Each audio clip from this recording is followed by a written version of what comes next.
Is my fan distractingly loud? Sorry, I couldn't hear you because I had music in the background. Okay, great. So that, yeah, that's no. Excellent. Jacob, what is your email address? Because I have a bunch of like really small edits. You know, they're all copy edits. They're not substantial, and rather than consume people's time, I'd love to just send them to you. Yeah, much appreciated. I can be reached via email at my name, jacob.banis@gmail.com. Okie dokie. Still waiting on a couple other folks. So Oh, Liz, I'm sorry. It's Jacob J. Banis at gmail.com. And is there a dot in there? No dots. I don't know where that came from. Well, there's a dot at the top of the J, so I totally see what you did there. It's a lot of things like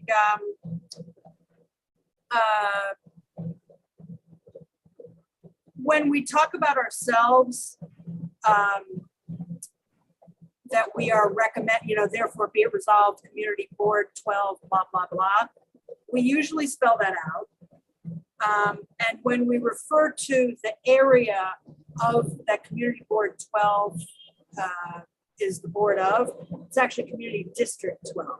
So CB12, CB12, it's things like, also we usually have now therefore be it. So it's a bunch of things like that that aren't really worth discussing. I will send them over. Could you also reorganize the list of elected officials so that Hochul comes before Adams and then the health commissioner and then Levine? So you want the governor and then the mayor and then the health commissioner and then the borough president? Yes. Okay. But the bottom line is, Jacob, this is a very well done resolution. Yeah. Very well done. Props. Like it totally makes sense. It's, I need to find out where you came from. This is very good. We love more of this, please. Thank you. I appreciate the notes. I'm new and still learning. So And maybe you'll join the health committee.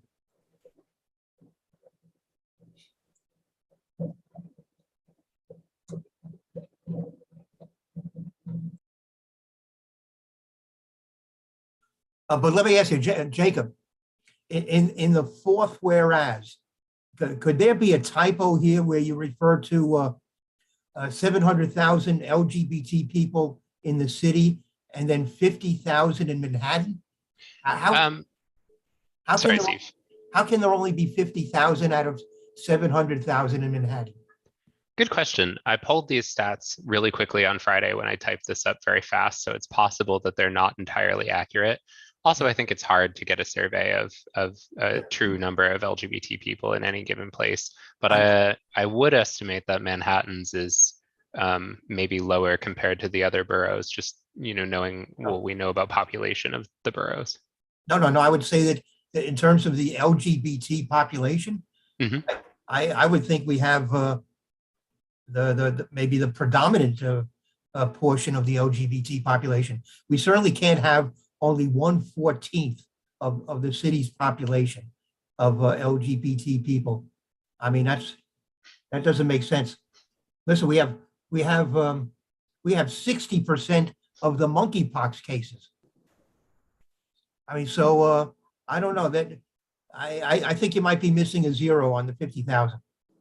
Yeah, it's quite possible. If you have any better resources out there, you could direct me to them. I'm totally amenable to updating that in whatever way I know, necessary. I really, I don't know where to find these numbers. Yeah, I'll double check. I mean, maybe Richard can help.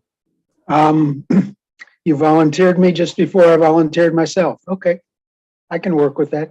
I do want to say that it's the New York metropolitan. I just did a quick Google, and it's the New York metropolitan area that has 700,000. Oh, So that's going to be like the greater SMSA that includes not only it probably includes like the 9 boroughs and a piece of Connecticut and New York. yeah.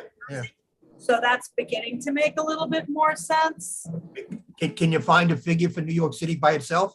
50,000 concentrated in Manhattan and Queens. I'm sorry, for New York City as a whole, what's the number?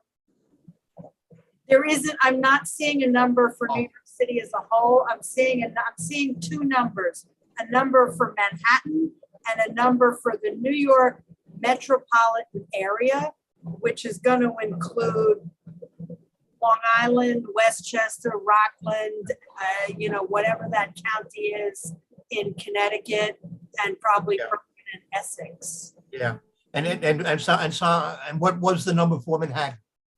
50,000. Oh, it is 50,000. All right, so we just need to change. Instead of New York City, we should say what? Area at about 50,000 in Manhattan. Are you good with that? I'll make that change as well.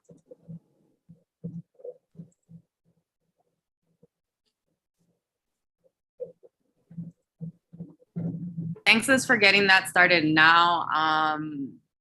I'm working right now on some logistics and taking attendance. So I wish we could start, but let's give some folks some time. See that.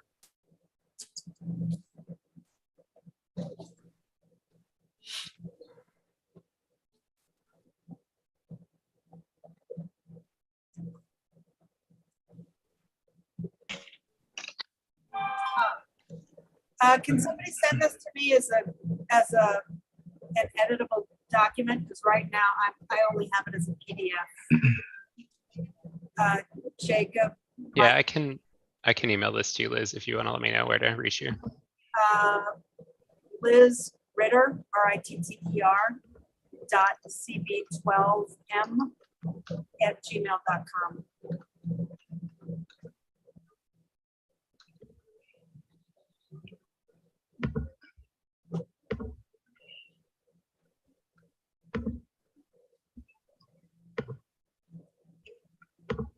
All right, this should be shared with you now. We're at 10 members. Sorry, I'm getting clarity on quorum for today.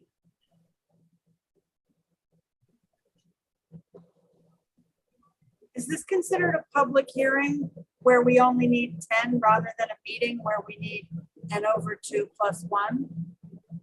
That's a great question. I don't think it's not. It's not a public hearing because we didn't call it a public hearing. You know what I mean? It's the committee of the whole. And we have right now 10. Sorry, I was getting clarity on that text. Go ahead, Jim. If I could comment on that, I obviously did some research, as one does. The committee of the whole has to have a quorum, and the committee of the whole essentially consists of the entire board acting as a committee and not as the board. So we need 26 people. On the other hand, there are workarounds, so we should, as a group of people, be able to discuss things informally, but it technically won't be a meeting. And but essentially similar things have been happening all along with committees, as some of you are aware. A committee may not have a quorum and goes on with the meeting anyway, hoping to get one, and then it never comes. So this is the same sort of thing. And in some sense, if we can't call it a meeting, it isn't a meeting, but this group of us, we can sit around, talk about what we want, conclude about things and stuff. And that's all within our rights as Americans, but technically this is not a meeting. So that's the game. Okay, cool. Thank you then, Jim, for that clarity. Sorry, what was that? I was going to say something, but you finish first, Catherine. Oh, no, I was going to say, I was asking because we have a resolution on the agenda tonight. So for the purpose of voting, go ahead. And we can get that and move forward anyway, even if we don't end up having a quorum. We have methods. So, and in fact, you look a little confused, Jacob. One of the things we can do, because we're an informal body, is at any point, if necessary, the chair can act on behalf of the board and say, we have passed this resolution, but it will have to be ratified in September. And of course, we'd all look very stupid if it weren't ratified in September. So we have these mechanisms. Angel, go ahead, and then I'll call the meeting to order. Yeah, I was going to say, if we're technically not in a meeting, does this need to be streamed live? Good question. I mean, I think I don't know if we have actual people watching. I mean, we definitely need it recorded, but I think it just doesn't hurt to have it streamlined. So I think we can keep it going. All right, so thanks everyone for coming. I'm actually super hyped to see so many new members at the meeting during our summer break and during what is not a mandatory meeting.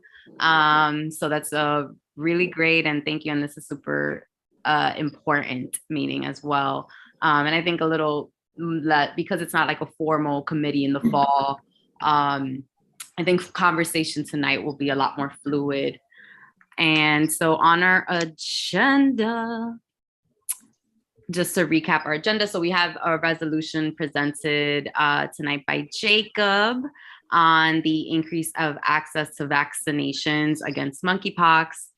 And then, of course, we have tonight discussion on our planning for the fall for our hybrid meetings approach and drafting up our work plan, as well as now would be the moment if there's any old business and new business that folks would like to present as well.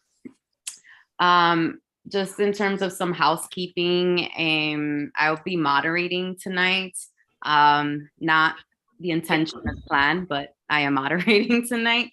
And in order to kind of, I guess, streamline and to kind of have us at a great starting point, I drafted up a work plan chart so we can move through the hybrid meeting discussions and gather input in the structure. And I'll share that up on the screen as we work through the item.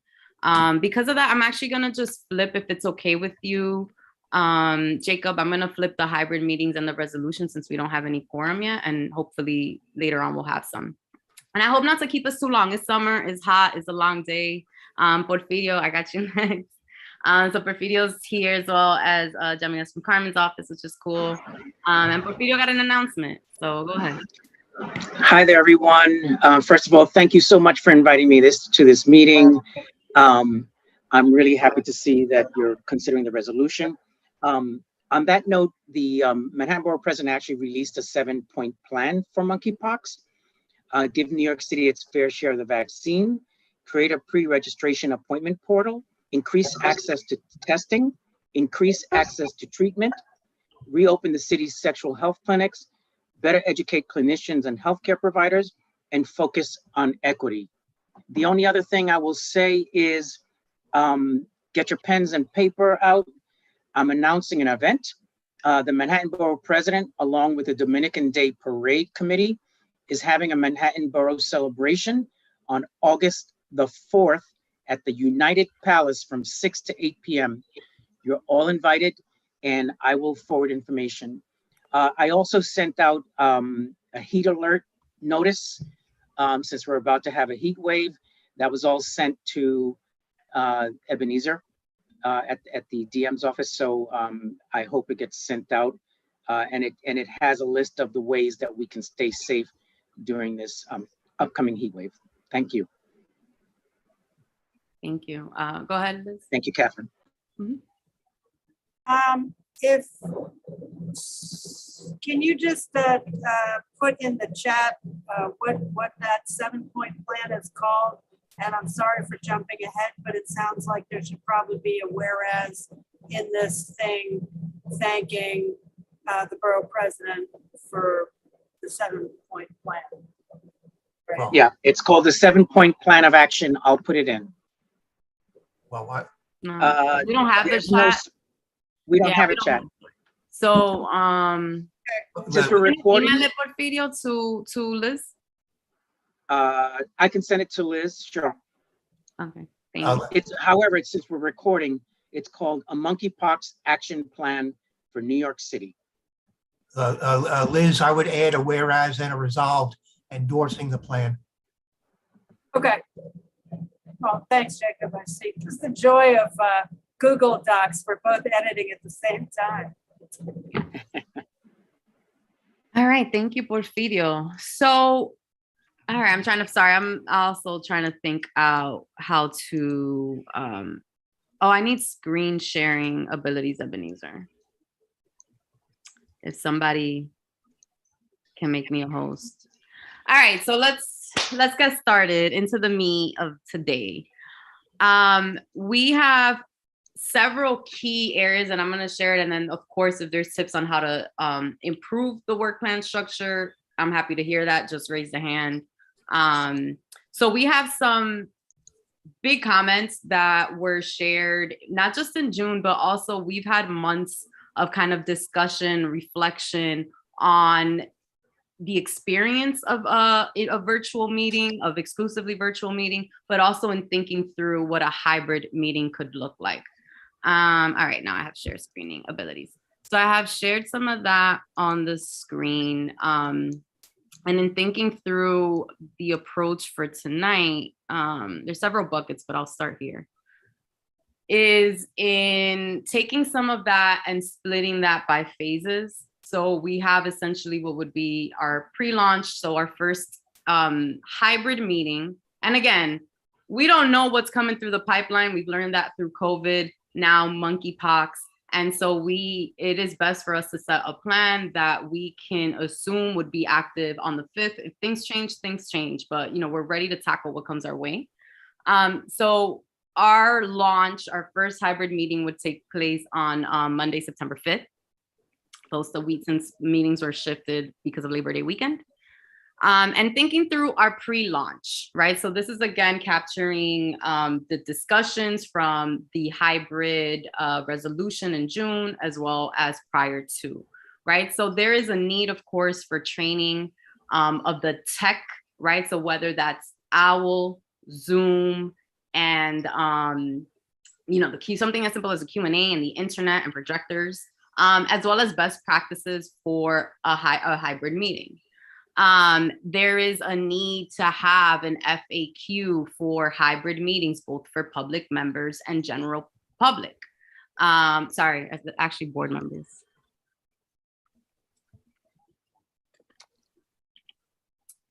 A checklist for chairs and assistant chairs of when I show up to my meeting that I need to run, what do I need to expect on my table? What do I need to do? These simple reminders, right? And some of these things that we're gonna run through are logistics, but they're the glaring logistics that most people have had questions about.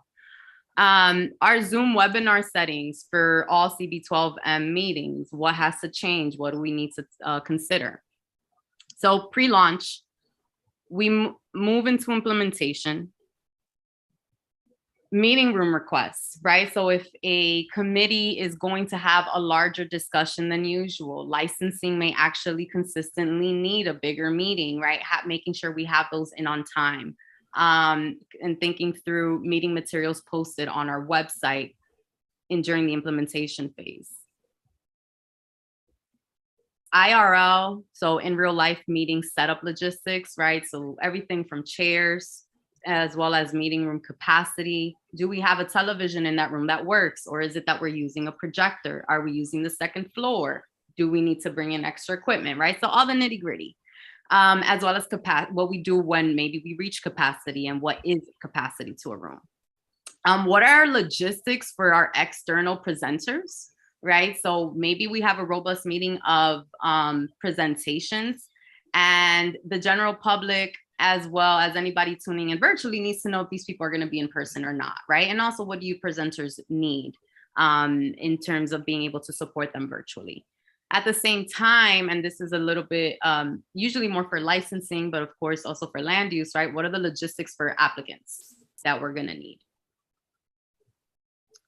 The logistics, and this is this tends to capture more of it, right? The access for virtual public attendees, as well as board member attendance, would fall under implementation phase. And then monitoring and evaluation, right? So this is all really an operational plan. This isn't necessarily shifts. Things are going to change. We're going to learn as we're doing, right? And so how are we going to gather feedback in terms of our efficacy, but also in terms of that engagement from virtual participants? How are we advancing board business, right? So our resos passing on time, our meetings actually taking place? Or are we, nearing meetings that consistently might lack quorum under the hybrid model, I should say. And then board member attendance and compliance. So are folks communicating effectively and on time? And are our minutes reflecting the compliance with OML in terms of people's reasons to be participating virtually? So these are some of the kind of like overarching buckets. I want to make sure I can see everybody. Is there anything that is standing out that's not captured in any of the phases? Is there a phase that's not being captured?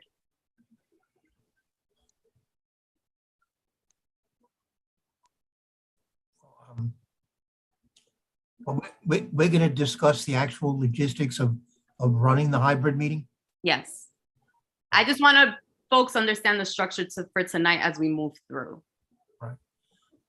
So if anything comes up. And in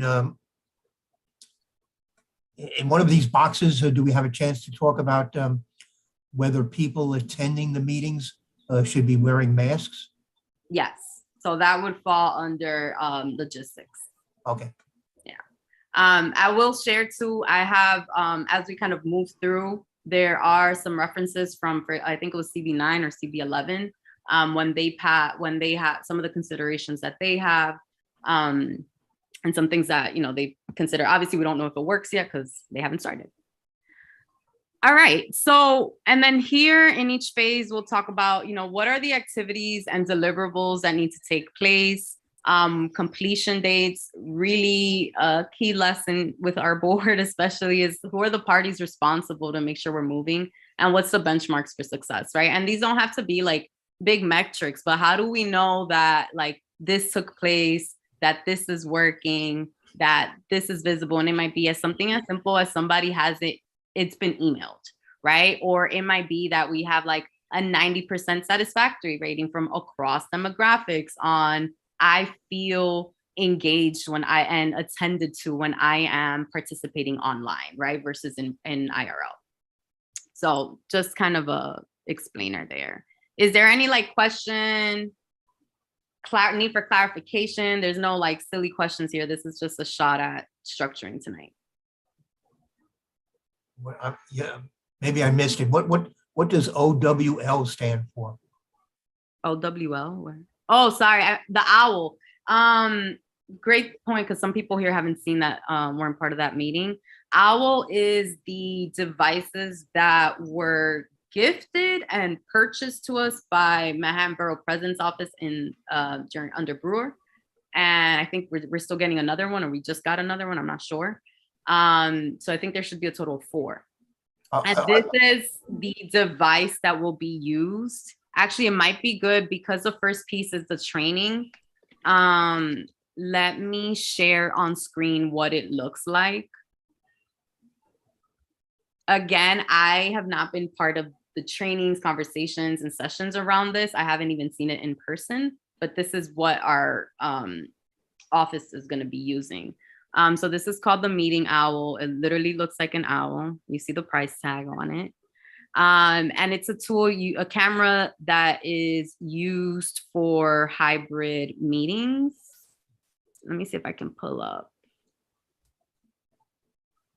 Let me see resources. Essentially the camera, real quick, and folks can check it out, moves with the speaker. So this is something that you plug into the laptop that integrates with Zoom and will be, let's say this is a committee meeting and that the health committee meeting, right, under Steve. And so the device, when Steve is speaking, will move to Steve, and it's a 360 camera. So let's say somebody in the audience is speaking, the camera will rotate that way and will also pick up the audio. I don't know the specs on it, but the specs are apparently really are significant in terms of picking up the room audio for committees. For the general meeting, I know that they, I think Jonathan had presented that there's some like extra devices to support and boost and make sure that folks don't lose audio from when they're tuning in. But essentially, yeah, this is a device. Apparently, they showed it that time on the screen, and it's like really easy to use. It's super lightweight. So if in any case that there is an offsite meeting, it's something that folks can carry, and it's as simple as just plugging it into the laptop. And of course, the board office has laptops available for the running of the meetings. So I'm like looking for what it might be.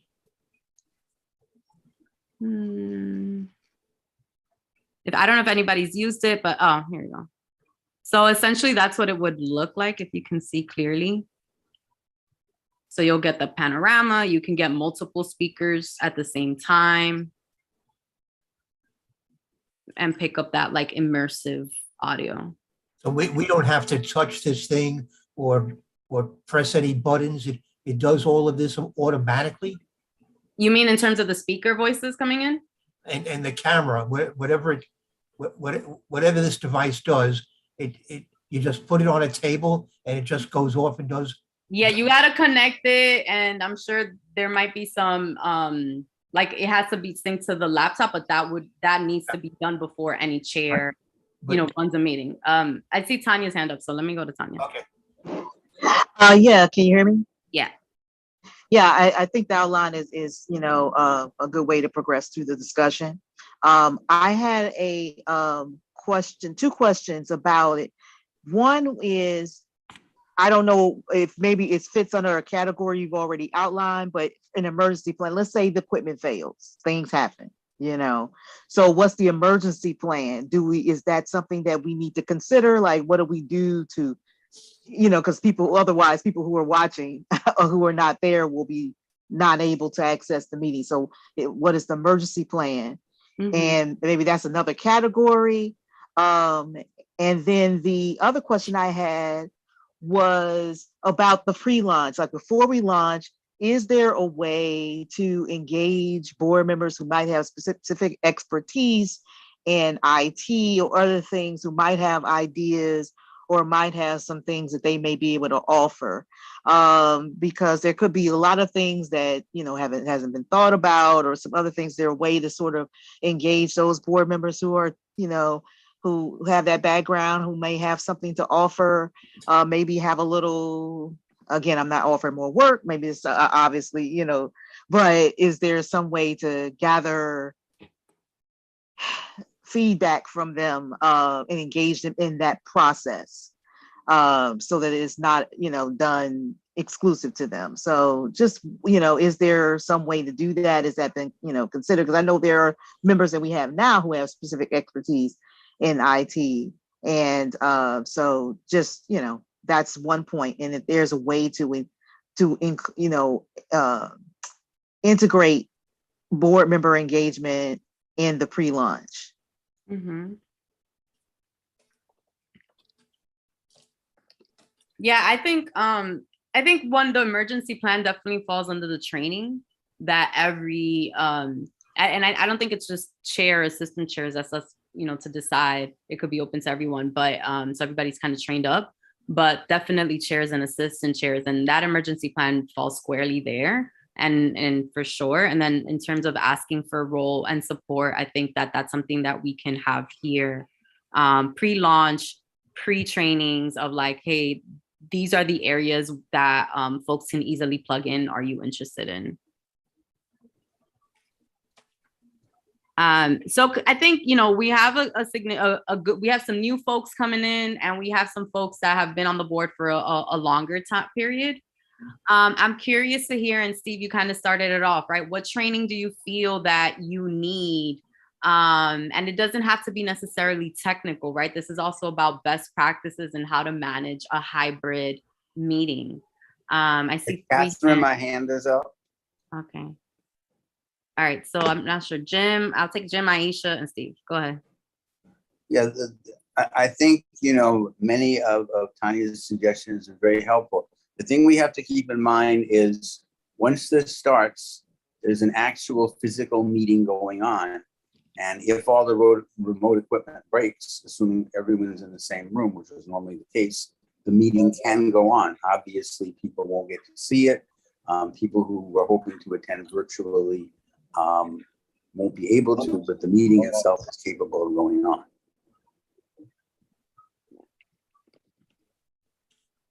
Aisha?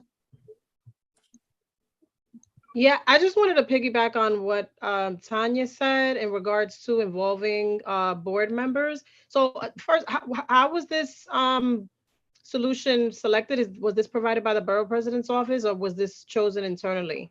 No, the borough president's office. I think this was, I don't even know when, but it was a while back that it was chosen. By the borough president's office? Yeah. Okay. Yeah. So yeah, in regards to board member involvement, I'm on the IT committee, former chair of the IT committee. And this entire time that this administration has been in place, I've not been engaged ever once in regards to anything. So, and in fact, when I first was involved, when the transition was taking place, it was very antagonistic, and there's been nothing. And they're also at all of the committee, executive committee meetings that I've attended, we haven't really gotten much of any updates either from the IT department. So I think Tanya is asking for like, what is a way, or what is a process? I think a way would be to actually engage the task force that is in place and have the appropriate updates, meetings, and etc. So that's what I have to say about that. Okay. Thank you, Aisha. Steve?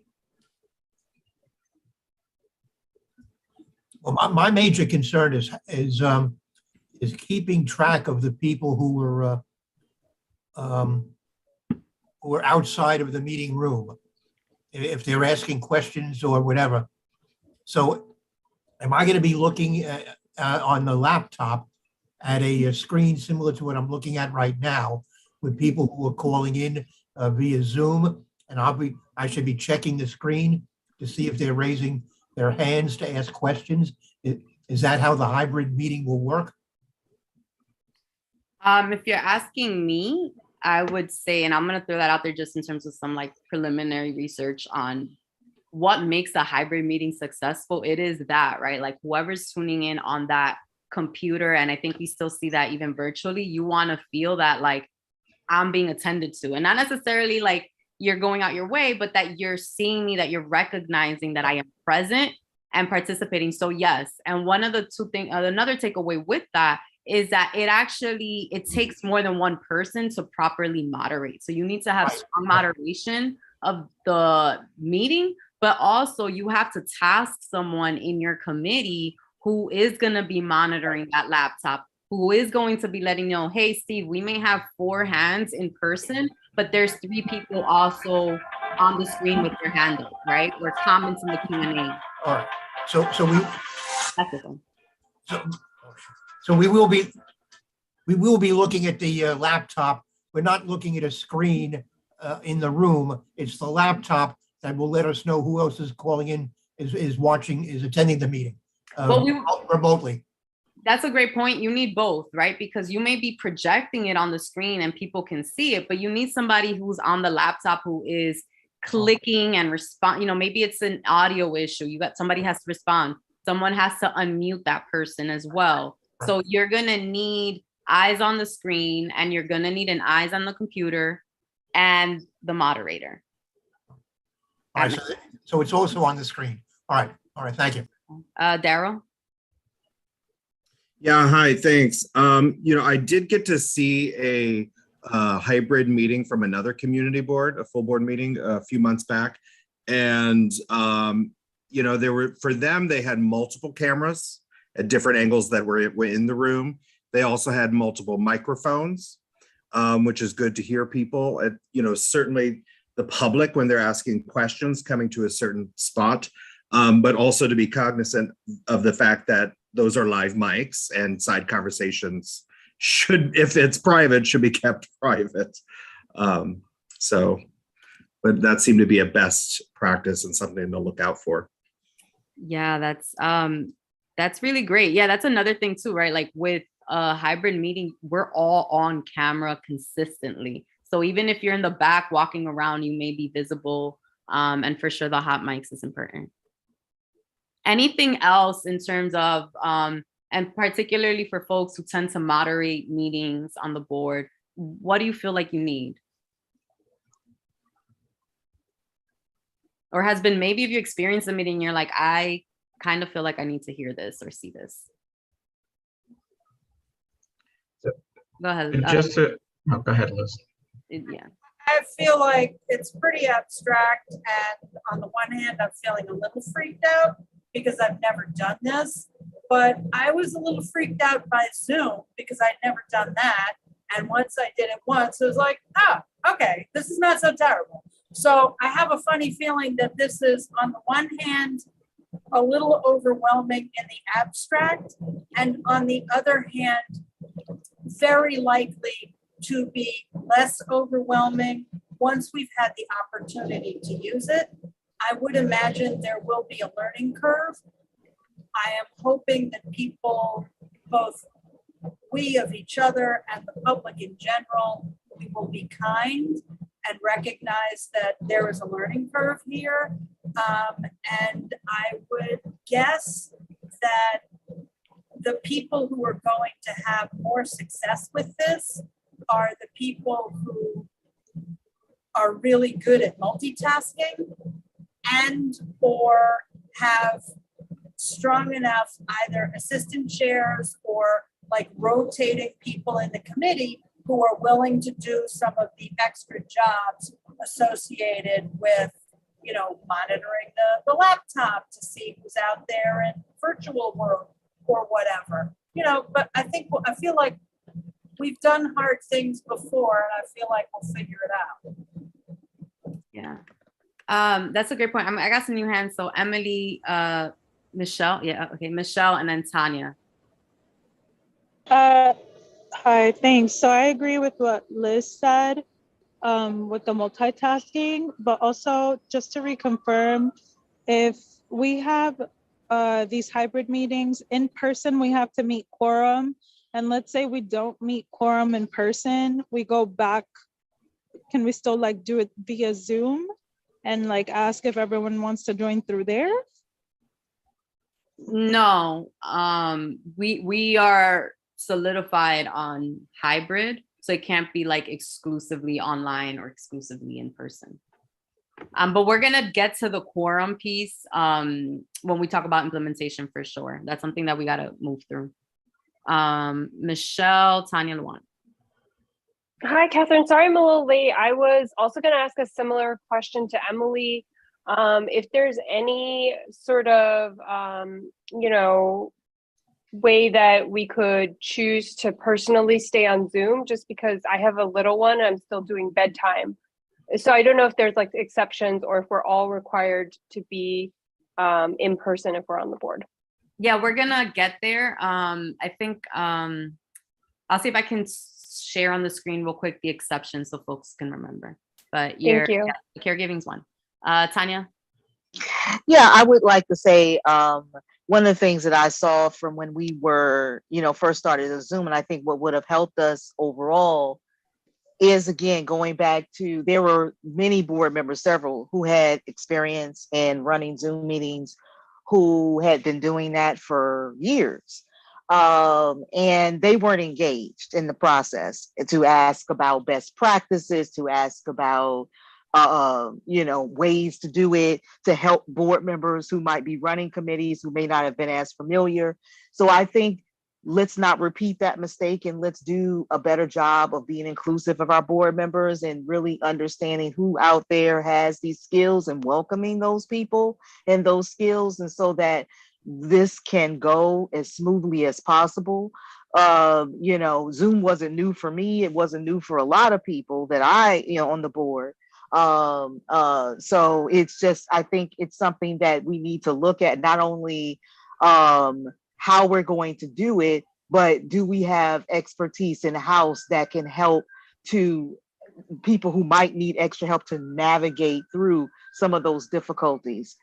So again, it's just also about, for us, it's a change in the way we've done things to make things a little bit more smooth. And we have the expertise in house, and we have much talent on the board and have in the past.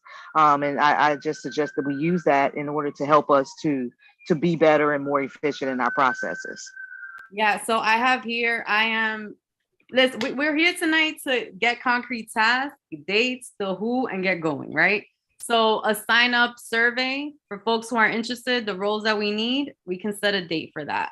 An idea that I was thinking through now is that, this is a bigger lift that cannot solely rely on 2-3 people from the office who are there at 9 to stay till who knows till what time, right? So this is an opportunity for maybe offline, online, one-on-one coaching with chairs and assistant chairs. Some people have really flexible schedules, others don't. So if somebody, for example, wants to support a meeting that's happening in the daytime or at nighttime and is willing to, step up in that way, that's also an opportunity for folks who are really well-versed in tech and like comfort with it to support others to reach that goal too.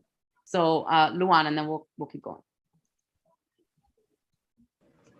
Hi, everybody. Can you hear me? Nice and loud, yeah. I always have Wi-Fi issues, so thank you so much. Catherine, my question with regards to, I'm sorry, I'm having dinner. I'm an early eater. My only concern right now that I need to put forth openly, which is a taboo subject, is the question of schedules and all of that.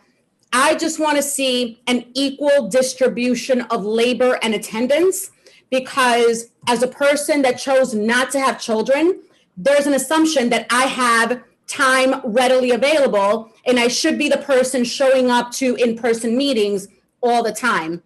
I want to put it out there so that Liz, I see you applauding. Liz, I love you. We just met, Liz. I'm joining the art committee, and yeah, I see you.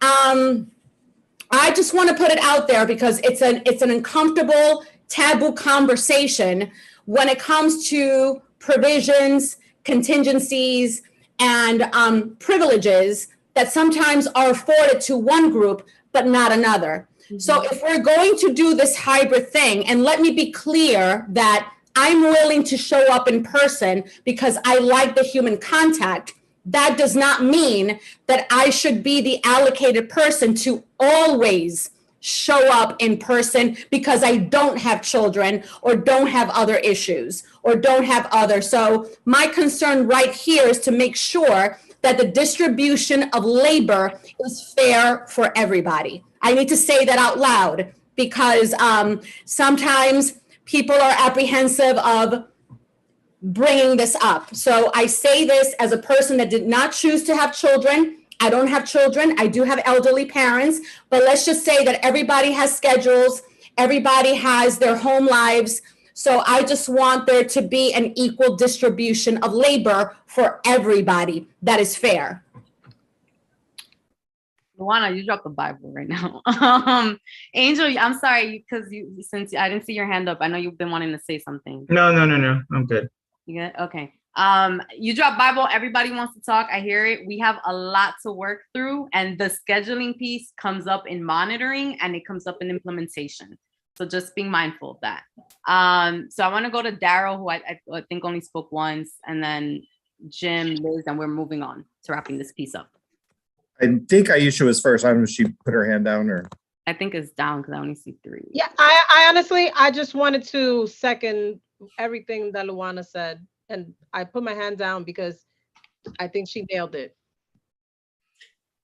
And, you know, I just want to mention at the last meeting, I did mention something, kudos to Luana for saying it again, that, you know, maybe, and I don't know how we figured this out, to have some sort of quota of, you know, related to the attendance record about being in person. So. Thanks, Sarah. That come up and we did get some guidance on it. So we'll bring it up. Jim. I just wanted to mention, and I believe Catherine is actually going to show the resolution that we passed, which is consistent with the open meetings law. You can't just decide I'm not going to the meeting. You have to meet some rather strict criteria, like you really have to be home to take care of someone or something like that. And that's all been written down. So that's I think worth keeping in mind. Thank you. Okay. Liz? Yeah, I mean, I think we all have the obligation to show up as much as we can. I think that certain technologies make certain kinds of showing up a little bit easier. But, you know, I think that there's an expectation that people should be showing up to stuff. And it is, yeah, 100% to everything you want to say. Okay. All right. So this is getting me, we're going to start wrapping this piece up. So I wanted to just, in hearing people's framework and from comments and things that have popped up. And I think important to me in terms of also like equity work on the board is that 100% of chairs and assistant chairs, one should be trained, but also in terms of the equity level is the comfort, right? There's that immediate thing of like, you know, because of age, because of education, because of XYZ, I can't learn this technology. And I think that if we were able to say, hey, by November, our chairs and assistant chairs feel 100% comfortable with moderating their meeting hybrid, I think that's a huge mark of success. We might be able to say 100. I want to say 90 to be, you know, realistic. If that seems off, let me know. So I have so far IT task force, the executive committee, of course, needs to show up for this. Board office needs to prep these materials. These are some of the areas that we've identified for training. I actually have here that an in-person pilot run needs to be run beforehand. Keep us on our toes. Waiting room, Q&A monitoring, raise hand function, committee members who are going to support the roles, emergency plans in case devices fail, good tips in terms of just like hot mics, be careful, right? So tips to watch out for. And he actually, I'm going to add another one, is a meeting structure or an agenda, right? So do you as a chair, are you always gonna allow members of the public on the screen talk first or in person or vice versa? Just having that kind of clear makes it easier for folks to always know that you're gonna go to the screen first and then you're gonna go in person. And then of course, projector and monitor management, I guess. Catherine? Yep. To Tanya's point, I just feel like there are times, sometimes we are better than others at leaning into our own internal expertise. So I think it would be helpful that if there are people who have this skill and familiarity, A, and are B, willing to be contacted for tutelage, hand-holding, brain picking, Q&A. Oh my God, I don't know what I'm doing. Can you explain to me, blah, blah, blah. That we have like a little, that we survey the board of who has that expertise and that willingness, and that to the extent that there are people with that expertise and that willingness, that their contact information be shared. Yeah. So we'll have sign up survey plus contact list. So this is, and I know trainings in the summer are hit or miss. And so I'm just gonna ask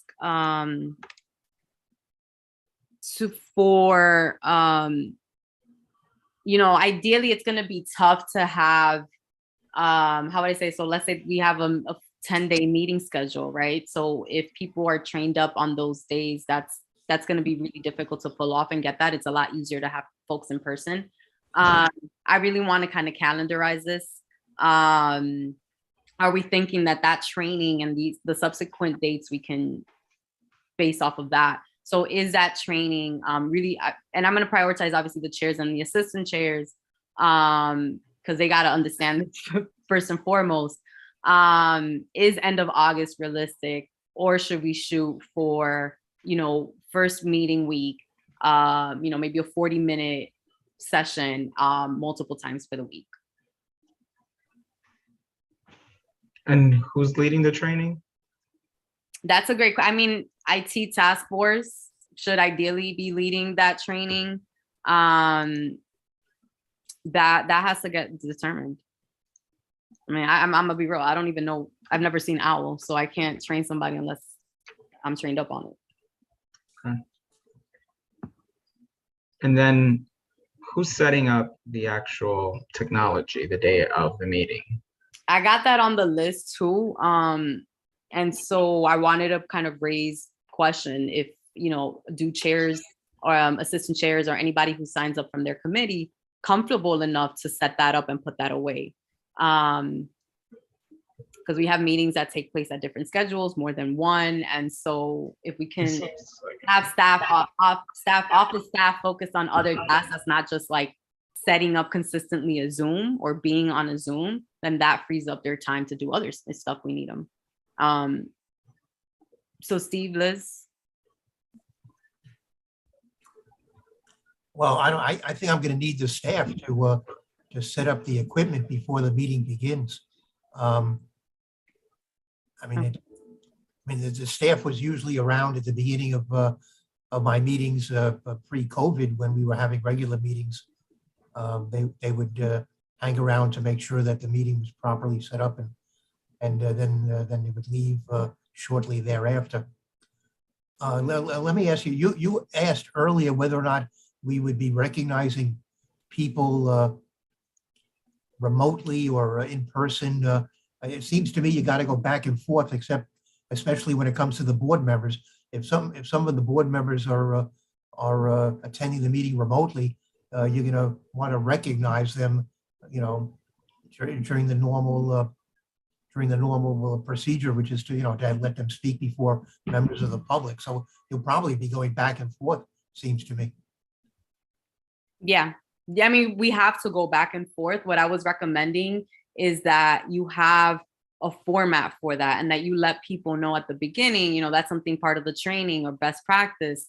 Let people know, hey, I'm going to take hands in person and then the screen, right? Because then you're going to have people, hey, I have my hand up and going off in the comments and the Q&A. So you want to have a process for that. Okay. All right. Aisha, Tanya, Liz, and I really want us to solidify dates as much as possible, and then move to the next session, the next part. Sorry.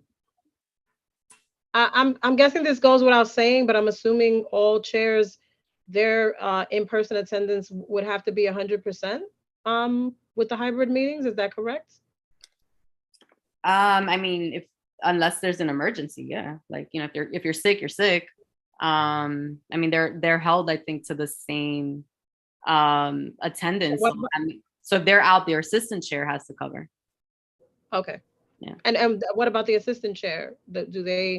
Are they opting either way, or do they also have to be in person? Same thing. Like I mean, there's no opting, right? We're all hybrid. If you're not able to make it in person for a specific reason, then you can't make it in person. So we have to figure it out. I mean, that's kind of like that. I mean, it's not the nicest thing to say, but that's the real thing, right? Like if you're sick and you got COVID or whatever it might be, you can't come, right? This is volunteer. Okay. Tanya? Yeah, getting back to something that Steve was talking about in terms of this office staff, and I think when we're talking about something like this, I think it would be a good idea to sort of have the office staff be a part of that conversation, because of the fact that I think board members and office staff will have different expectations and needs, right? So you have someone like Steve saying, you know, I really depend on the office staff to set things up for me before my meeting. And as Kathy was saying, well, you know, office staff may have other challenges and other things they need to attend to. And so is there a way to have board members take on some of that responsibility of setting up these meetings? So we have a little bit of a, you know, divide there. So I think what would be great is to hear from the office staff in terms of what they feel about this transition, about this process, and what they feel they obviously there's one thing, of course, they're paid to take it to work and tend to the needs of the office. So that's that. But at the end of the day, we also want to be cognizant of what's on their plate and the challenges they face. And so hearing from them in terms of their challenges and what they think they could do, can't do, or what they feel will be challenging for them to do in this new environment would be very helpful in helping us as a board to come to some sort of consensus in terms of how we're going to handle these things. Because I know as a board member, I would be like, wait a minute, I'm volunteer. You know what I'm saying? Now you want me to set up equipment? I mean, I'm just saying, that's a lot, you know, so we might have a little bit of division there. So how do we reconcile? I think having all parties come together and have a little discussion about that might be helpful. I think that's it. Yeah, and I don't think it's a I'm gonna jump in and just say I agree with Tanya in the sense that this is it almost is coming across as an extremely heavy lift for people. Like it is an extremely heavy lift, and I hope we have time throughout the months to do check-ins to see the benefits that we're getting out of it, because this is it just feels very, very heavy of a lift. And I'm not sure what the end benefit is, given that the resolution that was originally passed made it very difficult for people to not be in person to be a part of quorum. So if we're doing this so that 2 people of the public can participate, just gonna say it out loud. This is a heavy lift so that 2 people of the public can be on virtually. Mm-hmm. Liz, and I think we're almost ready to move to the next questions. I'll let people know sections. In terms of training, I think that it's going to be, I'm going to say impossible to find one date that works for everybody. So rather than waste a lot of time trying, and again, it's going to be a heavy lift for the staff and whoever is doing the trainings, but I think there's going to have to be 2 or 3 sessions. And some people might actually want to attend more than one. They might feel like, yeah, I got 80% of it and I want to go to this again just to really feel a little more comfortable with it. I think there's going to have to be a lot of hand holding.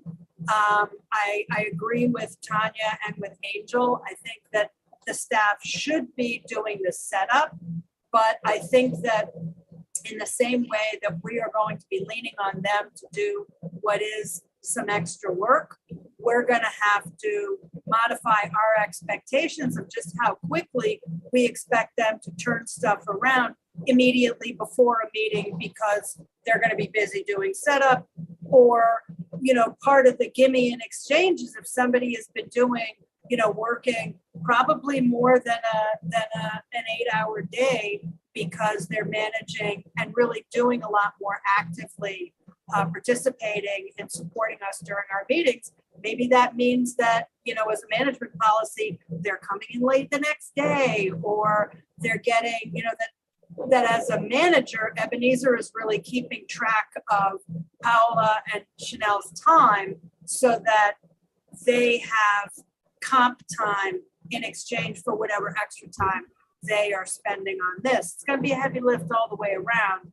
And we got to be mindful of the extra work on the office, and the office has to be mindful that we are volunteers. Yeah.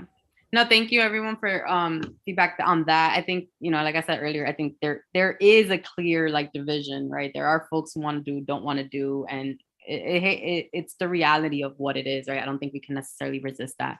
I think I agree, training drop-in sessions, because it does account for people are going to need multiple. So that's something that can kind of be planned at different hours based on sign-up. So we'll have a sign-up survey. I actually had part of a questions for like folks who want to support this process in different areas, and that I hoped went out before this meeting, but that means we can get it out faster after this meeting. Contact list, training materials, of course, so a slide deck, checklist, a pilot run. That's something that it can even be recorded and shared thanks to technologies. And these are some initial benchmarks. I'm going to hold off on anything else with other dates because we are missing a good chunk of our chairs too. So I think we're in a good place where we can move forward and folks can always submit stuff. All right.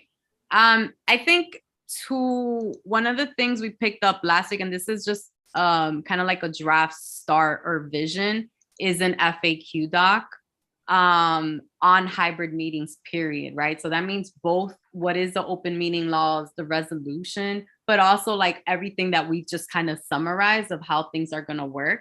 And that's both for board members, but also for the public, right? That we can easily post with the big questions, right? So the question of like, do I need to stay on camera the entire time? You know, who do I need to email? Things like that, that we need to compile before September 5th to be able to submit. So some of this that we're ironing out in the bottom sections tonight will be brought up into the FAQs, reviewed, and sent out. And then of course it's an FAQ document. So if there's additional things that come up, people can always go. But I think it's I personally love FAQs, not everybody might, but it's all the basic questions that are on one document that you can just keep in your inbox and on our website. Emily. Yeah, I was going to ask because I don't know if this was already addressed or spoken about, but if the pilot was going to be done before the first September meeting, or if the September meeting is the pilot. Sorry if you went over that already. All right, no, thank you. Let me clarify that. Pre-September 5th. So it has to happen, everything has to happen before the 5th of September. Not everything, sorry, all of these items. Because we need to be able to know how it works right before 9/5.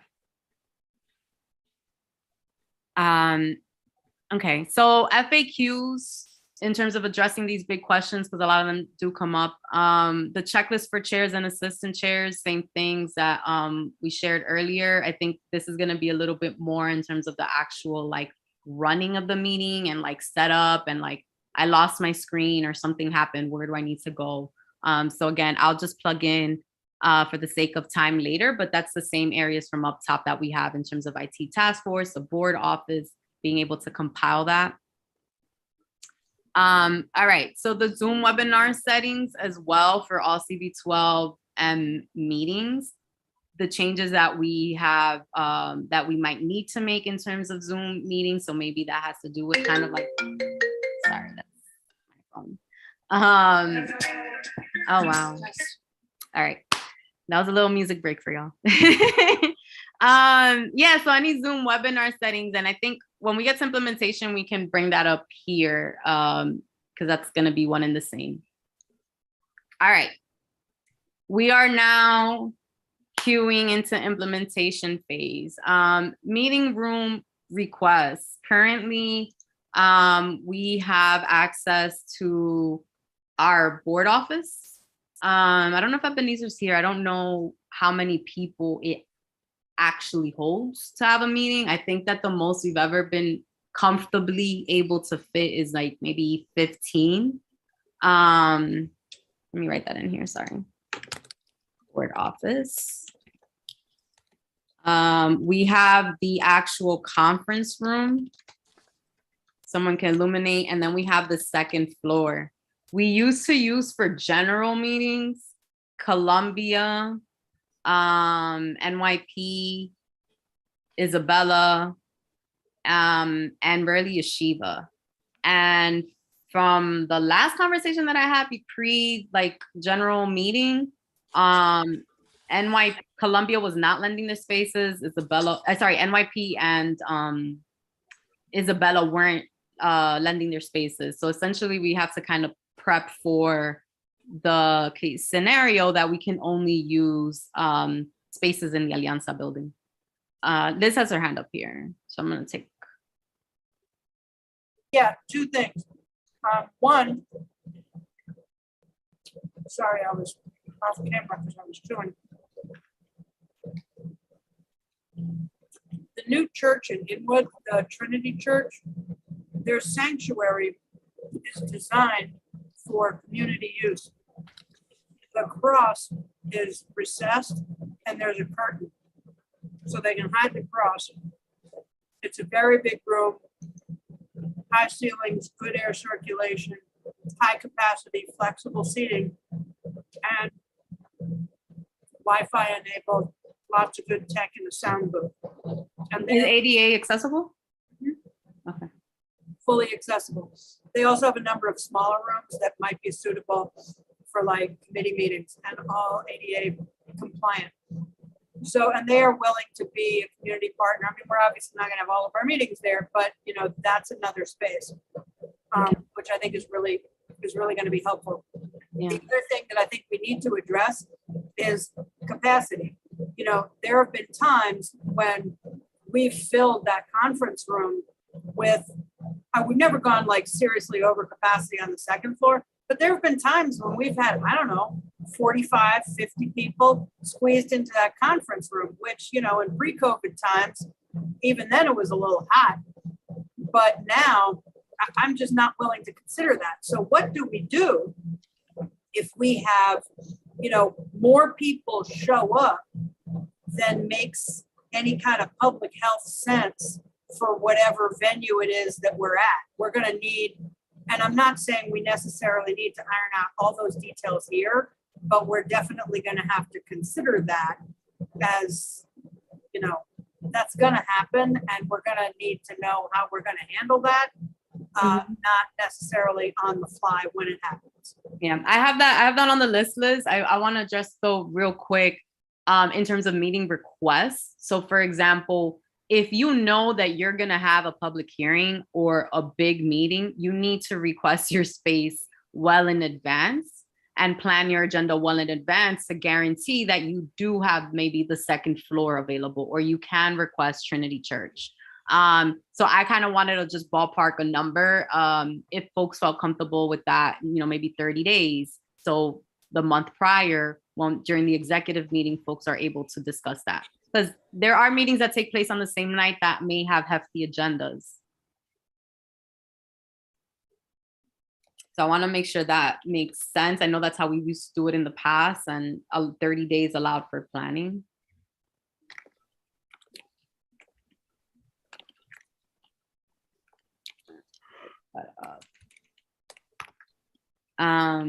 Emily.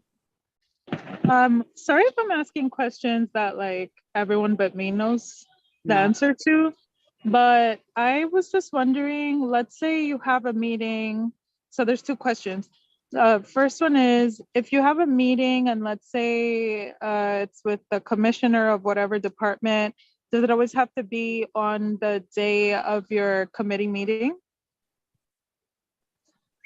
Oh, no, actually. I think like, who was the last that did it? I think Domingo did it during, they had the DA, they had a meeting and it wasn't during their scheduled like date. So you can, if it's with time, but you can request that. So if you know that you're gonna have the commissioner, like, you know, a nice VIP, special guest, whatever presentation, and it's an off day, you can just change, when you're planning the calendar during the executive meeting, you just add it there. And then, thank you. And then my second question is, the person that's presenting also has to be in person, or is there like No, that I got there on the list. Sorry, I want to keep going. I If know they we have want to more do questions. like on Zoom or something. No, presenters can still be on Zoom. We'll get there. But Okay. again, so I was going to get there. We'll get there really soon, actually.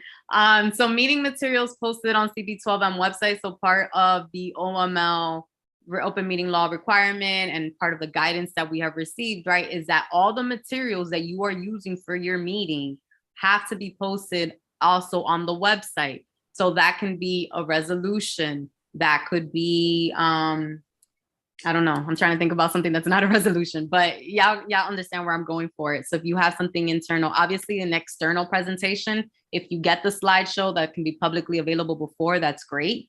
If you don't, you don't, because that's not materials that we're producing. So we need all chairs to be mindful of that. And I think it's important, you know, for us to kind of set an expectation that folks can find it, you know, that has to be sent to the board office with time. To be able to post that online. So I think that, and this has to be in consultation with the board office, but maybe we can think about 3 days to a week. Ideally, let's say a business week, so 5 days in advance.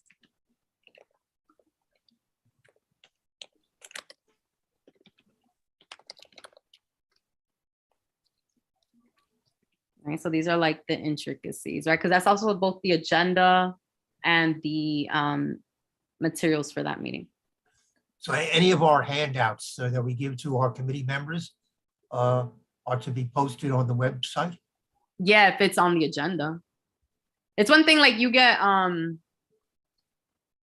like I think it's different. Let's say like the 34th precinct reports and stuff like that wouldn't be required because we don't necessarily, that's not our data, but like if you are having an agenda item and you have those materials in advance, they can be posted. I think we could argue we can post them after.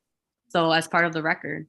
Because you know, at the health committee meetings, when I distribute the monthly reports from DEP and sanitation, whatever, is there now an expectation that they should be posted on the website beforehand?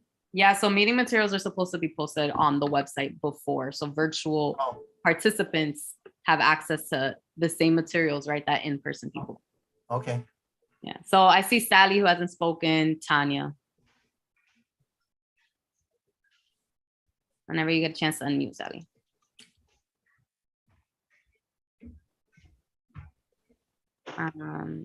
Does she unmute? No.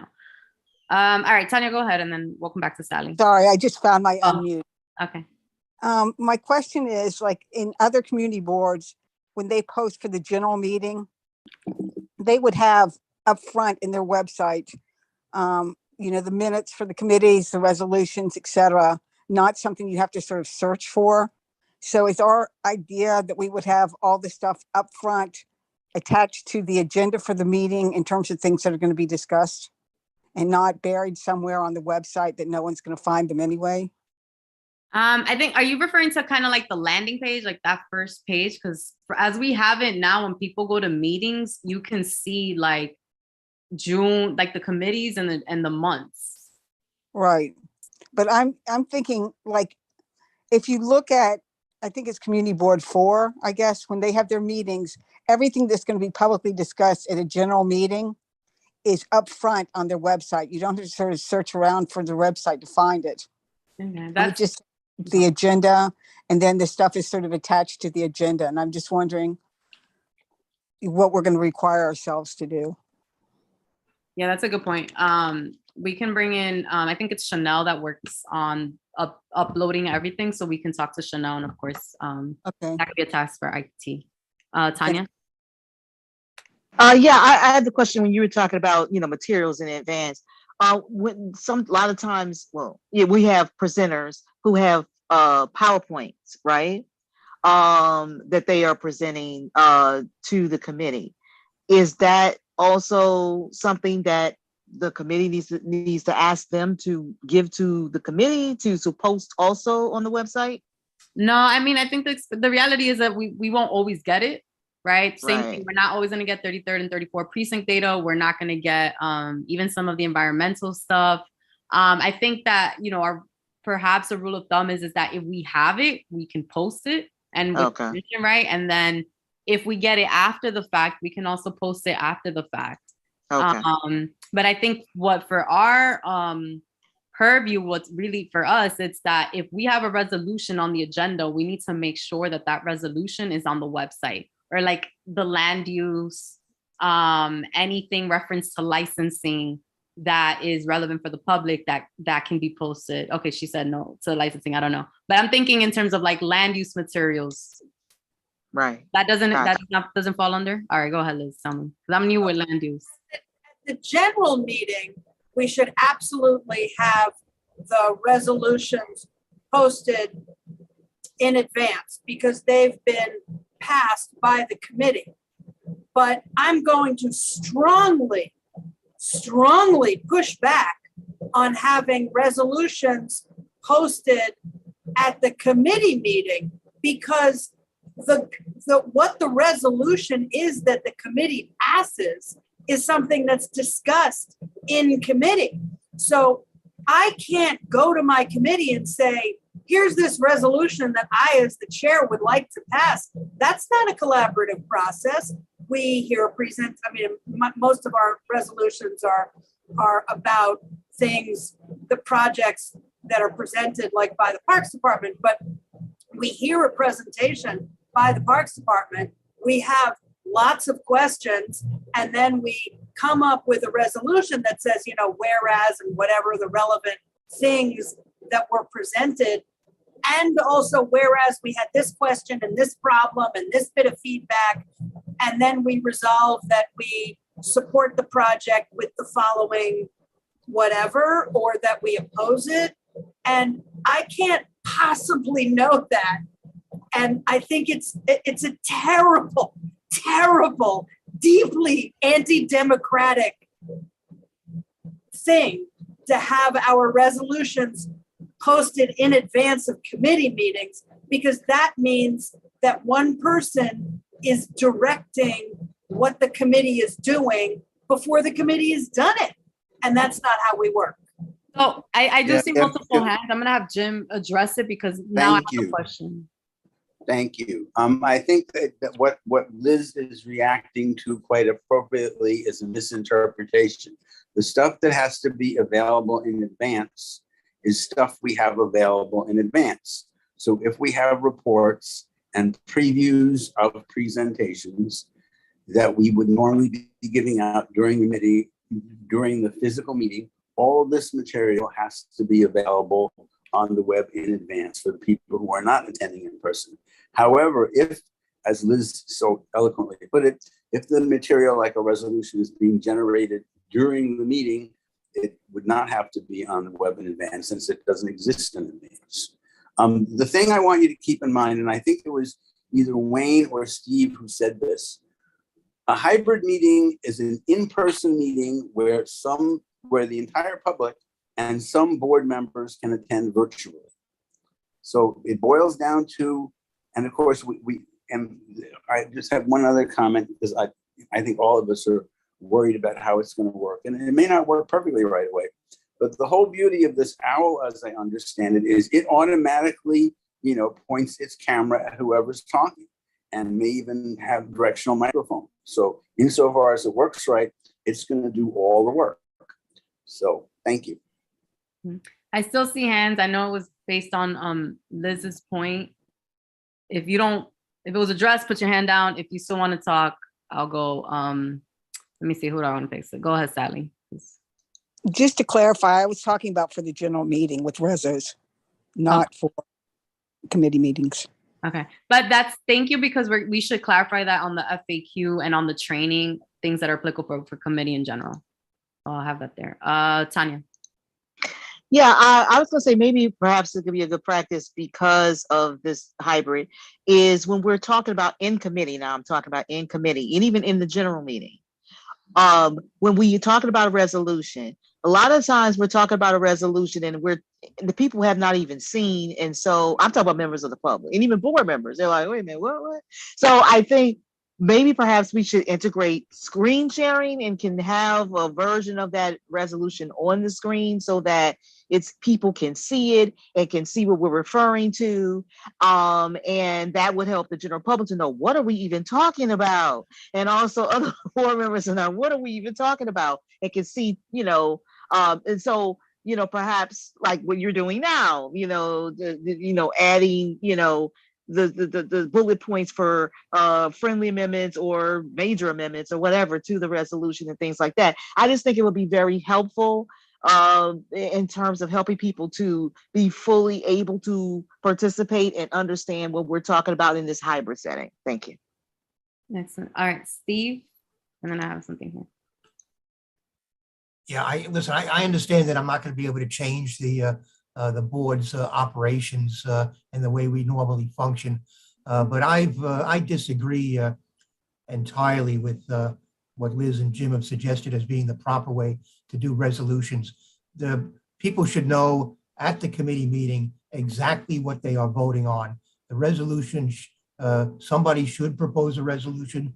There should be something in writing. It can always be amended during the course of the discussion at the meeting, but the resolution should not be written after the meeting.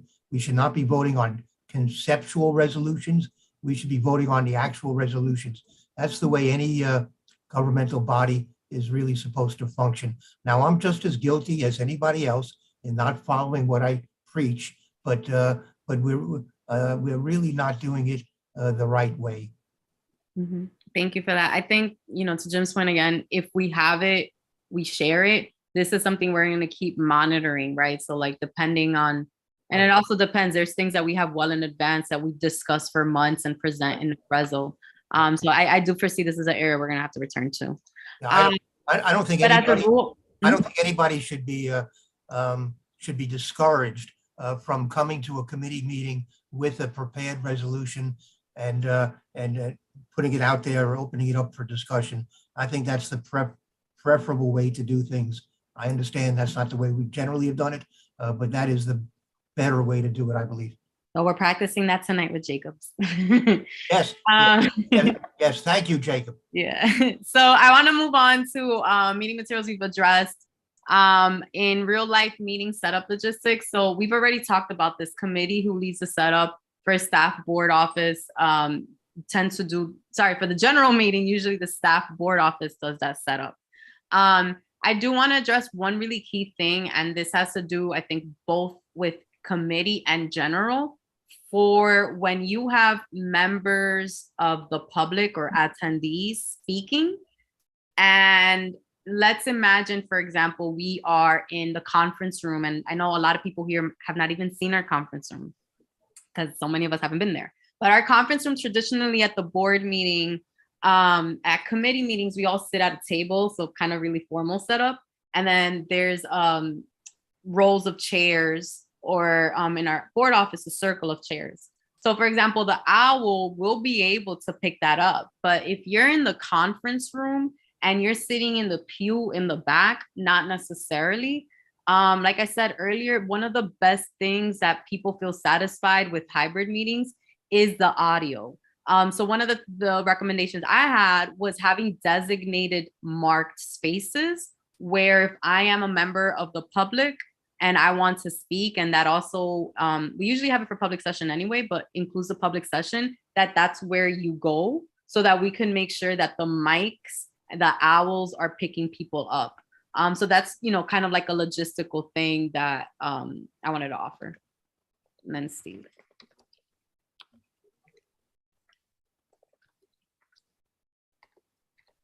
Steve, go ahead. Yeah, Catherine, I'm sorry. I probably should have asked this question earlier on. We're being told that we cannot actually have a meeting unless there's a quorum present in person. And my big fear is that I'm going to go through all the trouble of arranging for speakers and telling them that they can come to a meeting either remotely or in person.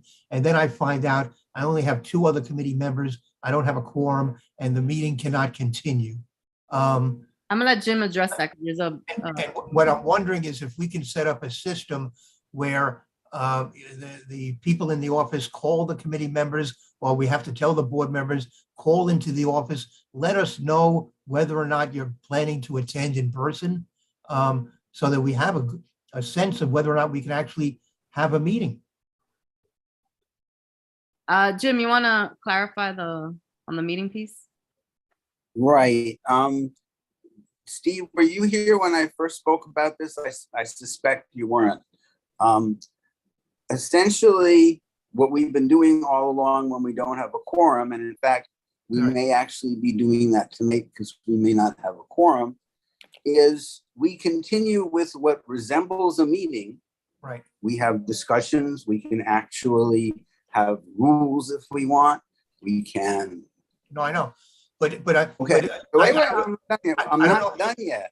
Okay. I'm not done yet. Okay. The point is that there's nothing that prevents us from, and I'm going to actually present this in a very clear manner to our good friend Adele Bartlett, my theory, which is consistent with what we've been doing. Essentially, the group of people who had assembled for a meeting that is not occurring, this group, as we are doing tonight, can sit around and talk. We can vote on things or actually poll ourselves, but it's not an official meeting. And that, I believe, we can actually continue to do. And assuming that Adele is amenable to this logic that I just presented, we will be able to continue the sort of shaky thing we've been doing and get things accomplished even without a quorum. But again, ideally, there actually has to be a quorum, or we cannot have a meeting. And that's the open meetings law, and we have no choice in that. Thank you. Okay, I thought you were copied on the exchange that I had with Adele on this very point. And I tried to get her to say that it was okay for us to have the meeting, to listen to speakers, to have a discussion, and just not have a vote on anything if we weren't having a quorum. And she kept on insisting that you cannot meet at all, that you could not. Well, again, that's why I'm planning to continue our collective discussion with Adele. And in fact, her words are possibly not quite as doctrinaire as you would. The thing is, if you don't have a quorum, according to the open meetings law, there is no meeting. That is just absolutely clear. But this group can have its own, this group can do whatever it wants. At the moment here in America, we still have some rights. So we can sit around and talk and all this stuff, and even announce to the world what this group concluded about a resolution we think ought to be passed, which can then be passed on our behalf, this group's behalf, which is a totally official group, unofficial group, by the executive committee or by the chair to be ratified later. So again, I'm going to make an attempt to get Adele to see a slightly different picture, and hopefully I will be successful, and I will CC you on what I write to her. All right, good luck, because I wasn't successful. I am aware of that. Okay. I see Tanya, and then I want to kind of get here because it's 8 o'clock and we have a couple of areas to go through. Yeah, I'm not trying to be that person, drag us on. But I had one key point, Jim. I totally see, we don't want to waste time, agree, like where people are here, let's do something, right? And for a committee like this, a meeting like this, that's fine. But I think the only reservation I would have about the general meeting is that things that come out of that is supposed to be reflective of the, what do you call it, majority plus one? It's supposed to be more reflective of a broader representation of our board. And even if we're having a discussion and we're coming to some consensus, but is that really consensus if we only got 10 people? Is that really consensus? We got 5 people. So that's the concern. Like, if we don't have the people, then we should not be meeting for a general meeting. That's just my opinion, because that's where I don't think it would be reflected. But again, I think, and then the second thing, and I'm done, Kat, that's where I'm not going. But here's the thing, Jim, I don't know. I think with Adele, is there a way that she could do some kind of Q&A or something to answer these sort of questions so that we are all clear, board members are all clear on what can and cannot happen? Because it seems like everybody's saying 10 different things and there's no clarity. And so I'm concerned about that because I want what we're doing to be legit and to be by the book and to not be something that we just randomly create. Well, as I said, what we've been doing for decades. And Adele looks at it as she should as a lawyer in a very legalistic manner. But I believe that, and I totally agree with you that doing you can't really have a general meeting without a quorum because it's not a meeting. And the whole key of what's going to happen tonight, probably because we don't have a quorum, is we as a group are going to agree that we like Jacob's resolution. And based upon that, probably the chair of the board will promulgate this resolution on behalf of the board. And here's the key. We will have to ratify it in September. And that means there will have to be a quorum in September of real people in a real room to do the ratifying. So you're absolutely correct about the general meeting. But as I think you agree, we have somewhat more difficulty with committee attendance. And if we can, convince Adele that what we've been doing, looking at it with a slightly different point of view from my thinking, then we will have, and she will probably at that point prepare a document for us as she has done in the past. This actually should have been its own thing. Thank you. Sorry, I realized I kind of put it all in one overarching, but it should be separate.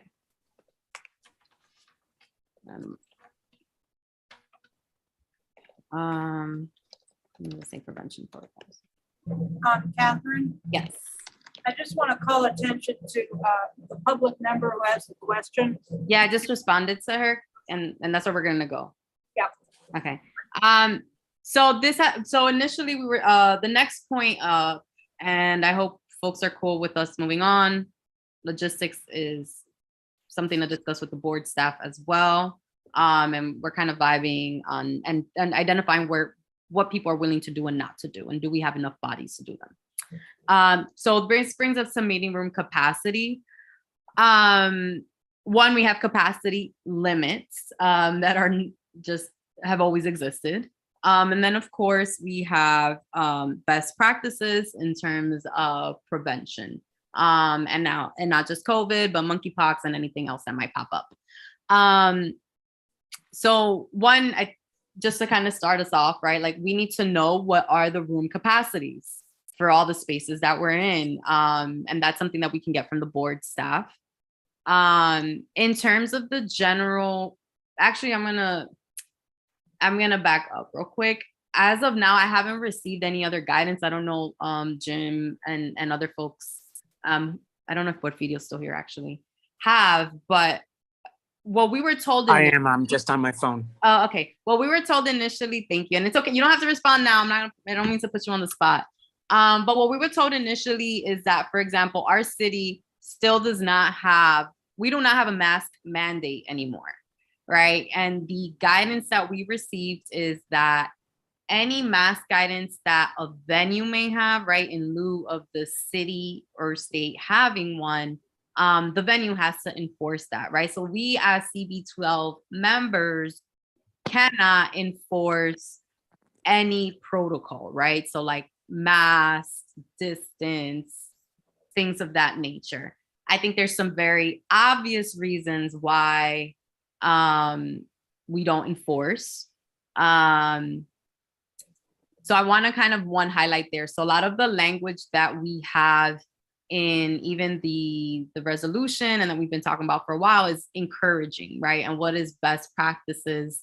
And but we do face the reality, right? That like if folks aren't wearing masks, I don't feel comfortable going to the meeting, right? Or like those dynamics that might actually play, right? When you're in a smaller space and most people don't wear masks anymore, but maybe I continue to wear my mask and I don't feel comfortable here.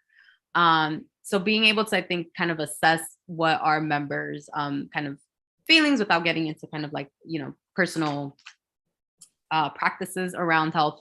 But I just want to put that out there that my understanding is that we still cannot enforce any of those policies. That is correct. Cool. The venue would have to do that for you. Okay, excellent. So we need to get our venue protocol in terms of the Alianza building and any other ones that we use and communicate that to us and the public. I'm gonna go to Steve. Well, let me just say that if we're not in a position to require that people have to wear masks at our meetings, at a minimum, we should be saying that we strongly encourage them to do so. There should be a clear guidance from the board saying that we would prefer that you come to our meeting wearing a mask. If you're going to be indoors in somewhat close quarters with board members, with members of the public, as far as I'm concerned, you should be wearing a mask. For my own personal safety, I would want to know that people near me are wearing masks. And I believe Mary Anderson has indicated that she would not come to any meetings unless people are wearing masks. We should respect that. Maybe especially people in our age group are more concerned about that. I think we should all be concerned about it. The latest figures in our community, which I just checked today, show increasing positivity rates in each of our zip codes, all of them above 13%.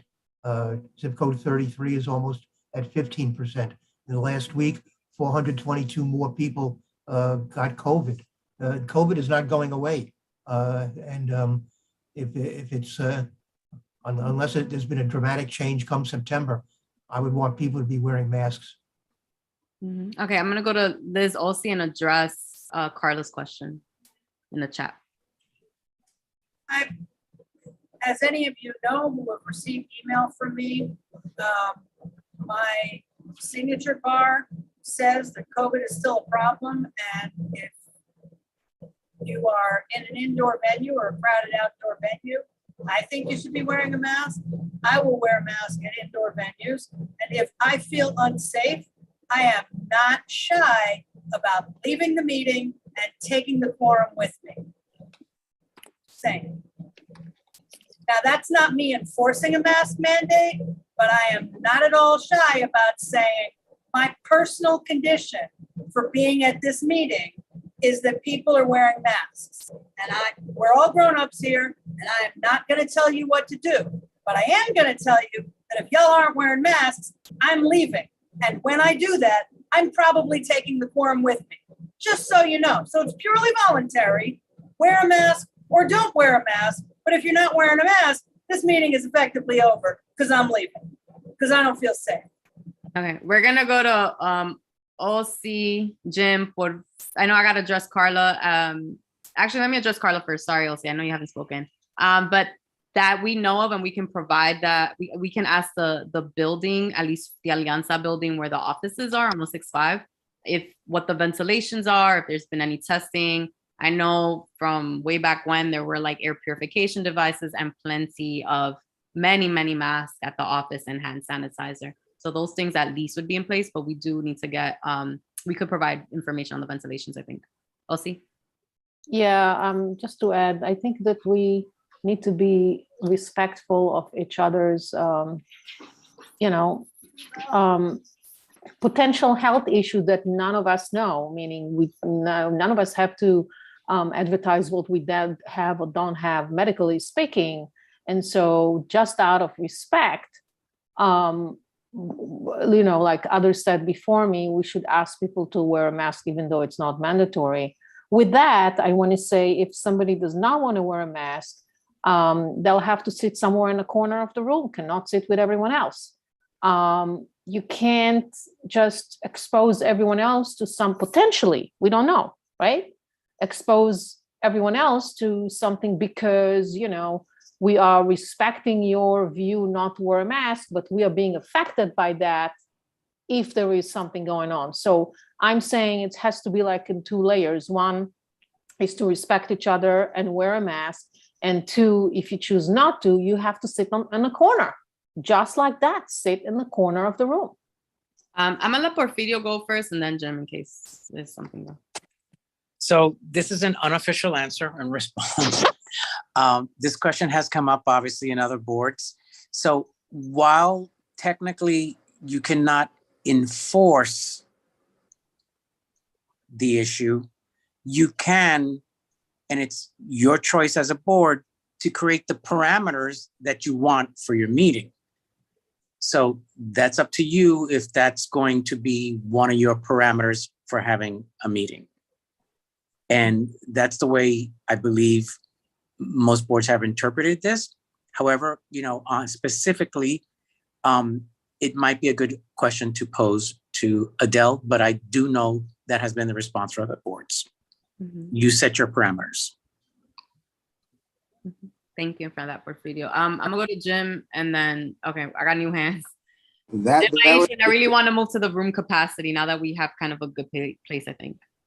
Right. That the previous answer was pretty much what I discerned. It turns out the issue of mask mandates and mask suggestions is this absolute, and I'm sure other people may have seen it too, nightmare of jurisdictions and opinions and all this. So essentially, we can create our criteria that presumably have to be reasonable. If in fact the infection rate of whatever it is reasonably high, then probably our reasonable masking criteria will be upheld when the infection rate is high. So, and again, this is sort of, and I learned this indirectly from Adele, and this probably others did too. This is constantly changing because different people in authority have either more or less restrictive or liberal views on all this. And so for example, although they may say you can't make a mandate, they'll actually say that. Will they actually stop you? Will they actually enforce you? They won't say they won't, but they may not. And this is how the game sadly is played. But if we are concerned about something, no one is asking us, when you go into the Army, well, you might just get shot. Going to the community board, hopefully we're not going to get shot and we're not going to get infected, and we're not going to be asked to do, unreasonable, dangerous things. And I don't, as Liz strongly, indicated, we're not going to. None of us is stupid and none of us is a doormat. So, I think we will do fine. And if we have to put our feet down, whatever, we will. Yeah, I'm gonna Porfirio has his hand up again. We could talk about this stuff all night. We've been talking about this for the last 2 years. So, yeah, I got Porfirio and then Aisha. That wasn't a hand up. I was actually trying to lower it. Sorry. Okay. Go ahead, Aisha. So recently, my boss was coming to work for 10 days straight. He had the flu. It had gone through his family like twice. He was consistently tested for COVID, and luckily, neither of the times did he actually have it, or neither did anyone in his family. I, however, ended up with the flu. I also lost my voice for 4 days at a time that it was most crucial that I had my voice for other reasons other than work. But the point that I bring up is the reason why I got sick is because I was in close proximity to him during that 10-day period, right? And that brings the concern of the spaces where we hold our meetings are small spaces.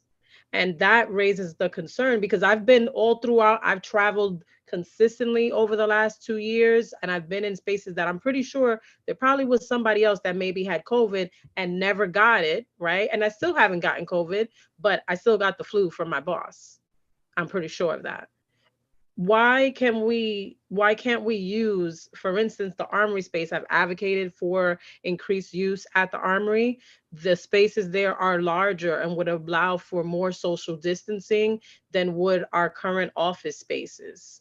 And I think that would be a good step in the right direction in order to prevent other people from possibly being exposed, and not just to COVID, to anything for that matter.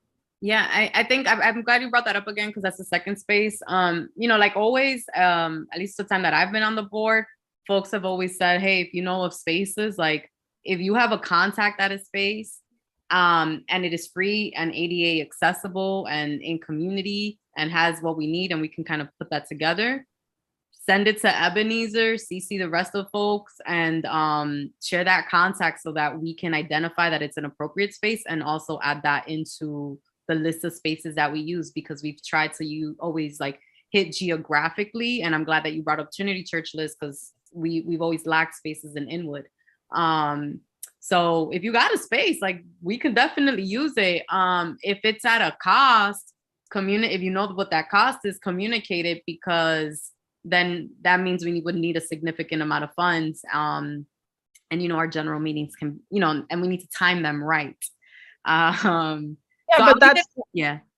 That's just the thing. The armory space should not be at a cost according to the contract that we reviewed persistently in meetings for Housing and Human Services. Not only that, because of the advocacy to push for the use of that space, they in the past have also offered to use that space, even though by the contract, it really doesn't fall under them to do that, because it should sit with the agency that governs it, which is Department of Homeless Services. That is covered by the government. That is our city government's dollars at work. And we should be able to use it without having to worry about those costs. Yeah, I don't mean just the armory. I'm talking in general around cost. That's all. Because there are spaces that have costs, whether that's custodian or staffing and whatnot. But yeah, we should have the plug for who we can book a space with, inquire if they're lending the space out. Like I don't see why that can't be on the list. So if it's just about communicating that, and so we can have a stock list, and I put that at the top in terms of pre-launch, having a list of spaces. Oh, really quick, are we still having the cabinet meetings? Is Ebenezer holding cabinet meetings during the hiatus? I don't know. I don't know. Imagine. I don't know. Is he on the call or? I'm not sure. But can you during the summer? Does any board member know? I don't know, but They're off for the summer. Okay. They're off for the summer. Okay, thank you. All right. So let's get back on meeting room capacity, right? So traditionally it's been first come, first serve. We need, putting as a recommendation, we need to communicate what the capacity is. And I think this is most relevant for like licensing historically in terms of trends, right? Licensing, hearings, and general meeting. When we're at capacity, a question I have, can security turn people away? If they can't, does that mean that we need to have somebody downstairs saying, hey, this meeting is closed? But Or that's sign on the door? That's exactly what happened in the past. We had a meeting at the auditorium of PS 52, and once the room was full, and of course this was a very contentious meeting, so we had arranged for the police to be involved with crowd control and stuff. But once the room was full, no one else was allowed. Board members obviously allowed to be there, but members of the public, once the room was full, no additional members of the public were allowed in. But as people left, if 5 people left, 5 new people were allowed in. And that's basically how oversubscribed meetings, public meetings generally work. Okay, so we got that. I do see Emily's hand. I'm gonna take Emily, and then we'll move on to the legit for external partners. So I have a question in regards to, because I've never been in a meeting in person. So I see that on our calendars, we would have the health and environment meeting and the housing and human services meeting around the same time. But do we have like two rooms? I'm not familiar with the building at all either. So I wanted to know that. Yeah, there's technically 3 rooms. And we got, I don't know what even what the building count and now with COVID count. One is significantly smaller, it's about 15 people. The other one, I'd say maybe 40. And then the second floor holds over 100. So that's why with meeting room requests, and there, especially meetings that there's more than one meeting in one night, chairs really need to plan their calendar and be like, we both got spicy items tonight. We're gonna have packed rooms. We gotta adjust our calendars for when this resolution or item comes up, or we need to find alternative spacing. So that planning is important for that same reason. I think we're kind of good. There's some things that we're gonna have to get from the board building, from the board office. These aren't necessarily time sensitive things, except that they're ongoing during implementation. Daryl, I haven't heard from yet in a while.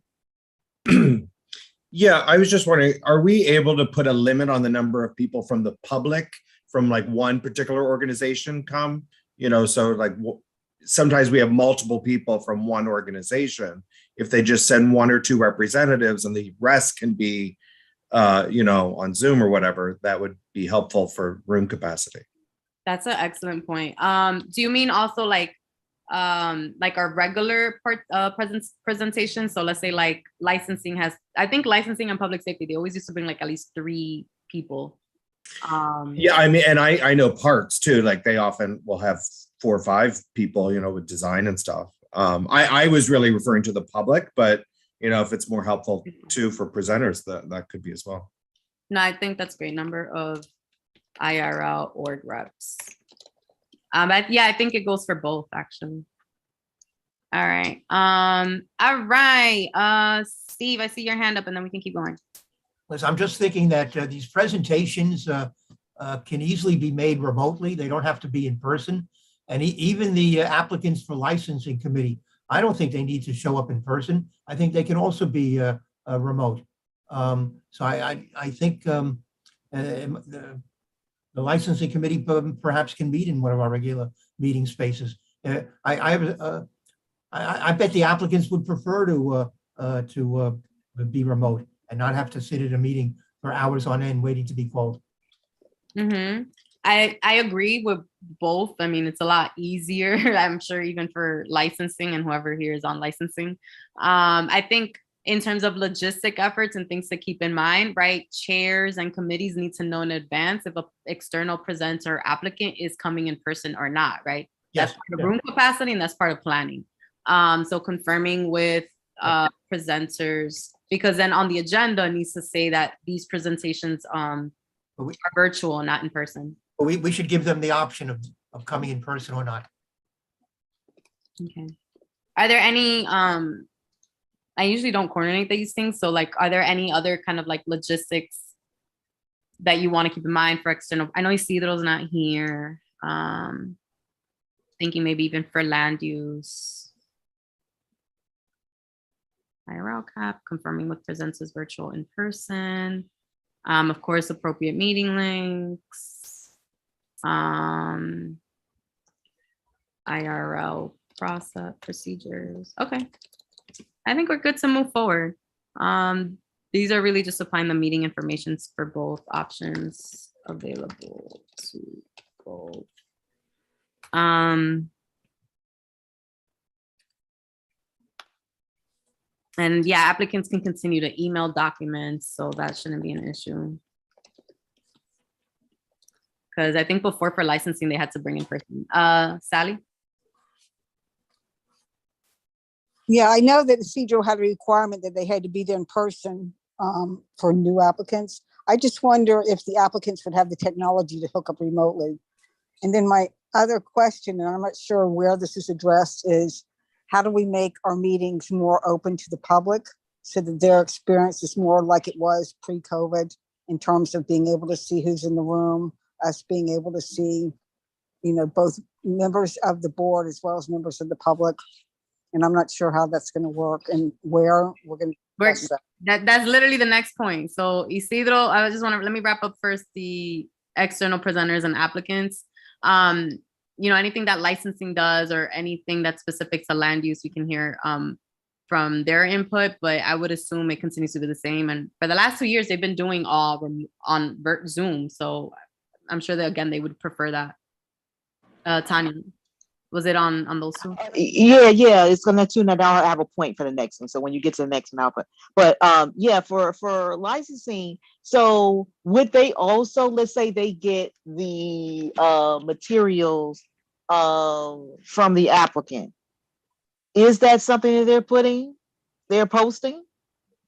That's a good question, because as of now, and even in the past, it's not, the application itself isn't publicly shared to my knowledge. Right. Because I've never served on licensing. So I think we need to get clarity from Isidro and the board staff as to what is publicly. The list always gets shared.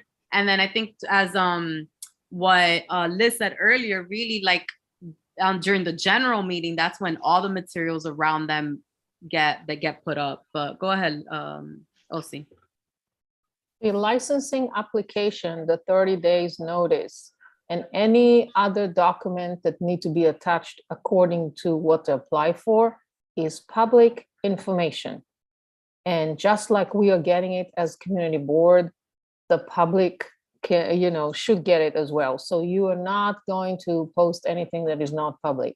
All of that is public info. Okay, cool. So we'll work to see what that looks like. Because I know sometimes people in person come and it's like they bring the blueprints, they bring the menus, they bring extra stuff that we don't necessarily know. They submit all of that prior to. Okay. So, all right. So we can. It has to be a part of the application. Okay, cool. That'll be a hefty zip file on the site. All right, so moving to the big area around logistics and comparable access for virtual public attendees. So I think it's important here to split between committee and general, because some of it's going to be the same, some things might differ, and some of it we've already talked about, right? So like making sure that there's training and there's somebody attending to the comments and actual participation. There is going to be projection of the virtual screen for when people speak. And I think that's especially important for the public session at the general meeting, because that's what we've been doing. So I'm just gonna fill in things that we've kind of been doing and have agreed upon. I think designated spaces. That's actually here.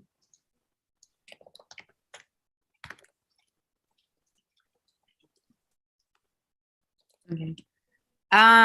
I think let me see where we could start. Maybe we could start with committee in terms of the general. And I know when we left off in June, there was a question around settings and the Zoom settings. That's what I referred to. So currently we use the webinar feature because of the number of folks in our meeting.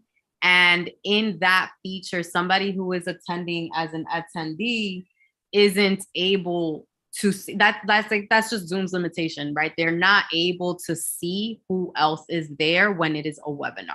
So I want to preface that for the discussion. So Tanya, go ahead. Yes, and we can change that. We can't, if we're going to do this hybrid, we cannot have one experience for people who are not there and a different experience for people who are there.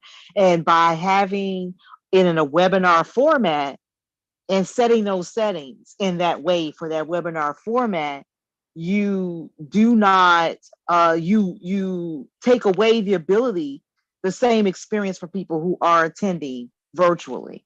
So this just really comes down to monitoring and setting ground rules in terms of the meeting and monitoring that. I've done plenty of these meetings where we did not have webinar and we did not have a free-for-all because we had someone who was in charge of doing the gate. They were the security guard, essentially.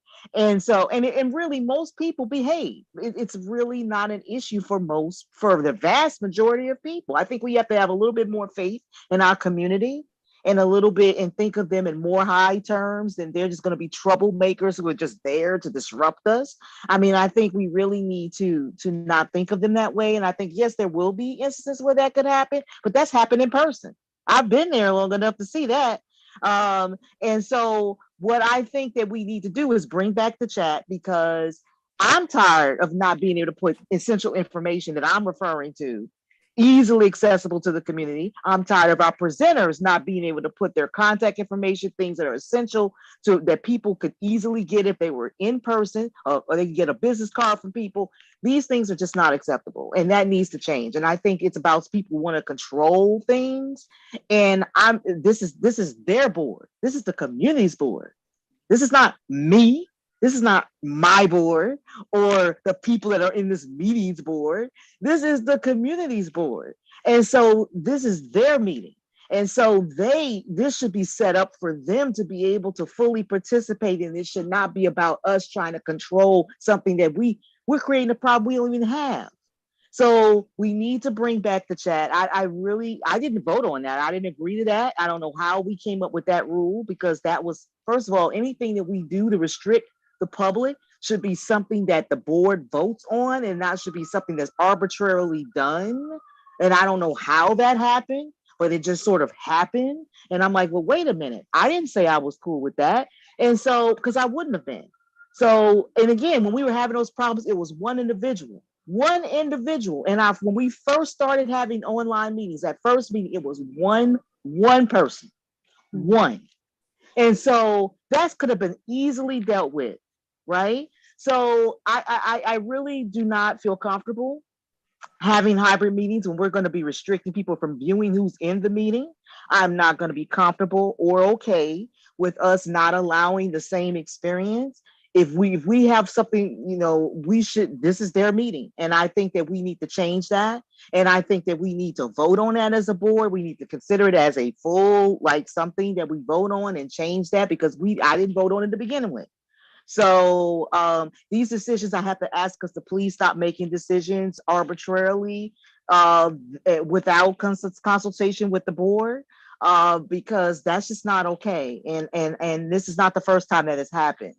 And so please bring back the chat. We can vote on that. I'm saying bring back the chat, but at the end of the day, it's going to be a vote of 50 people. But I do believe that we need to consider that. And for the practical reasons, if I'm in a personal meeting, I can get your business card. I can get information. We said in land use, and Wayne would say, oh, well, Ebenezer will email them.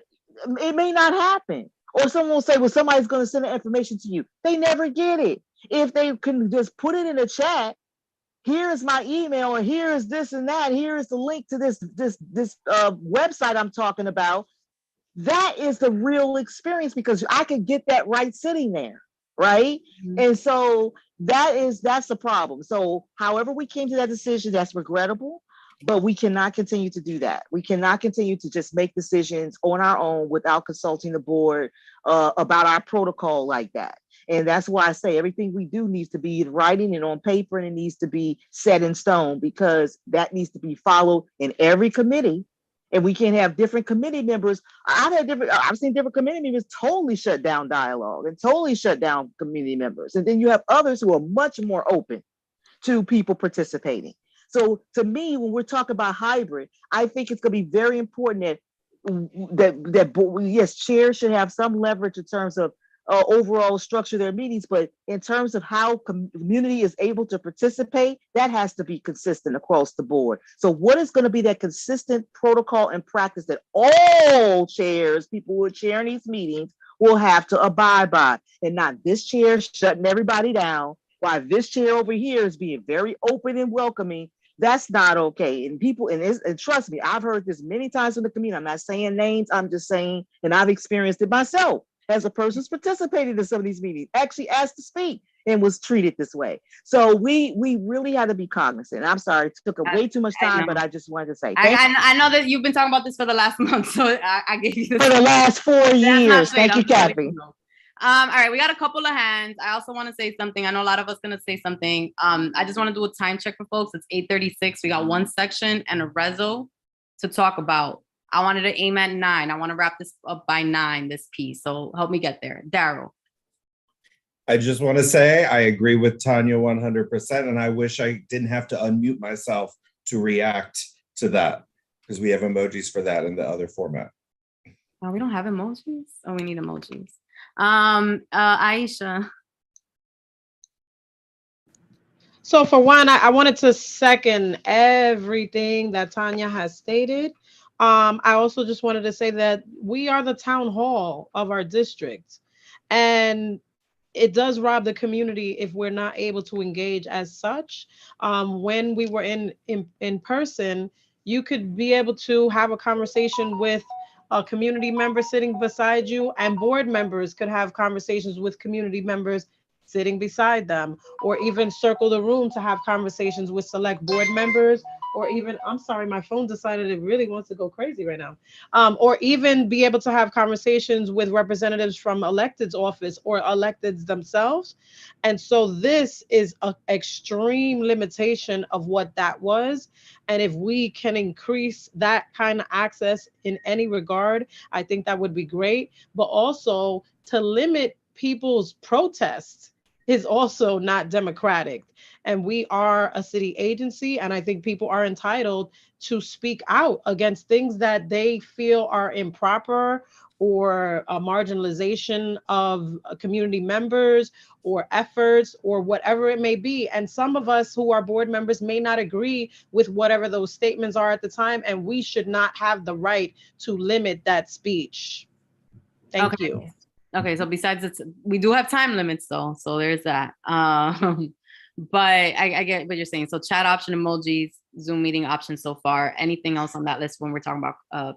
And the chat is not for just for the committee, it should be for general too. We need to chat for general. I 'cause we wanted had to an raise incident. that too, because we have, I wanted to raise that point for discussion, but let me go to Liz.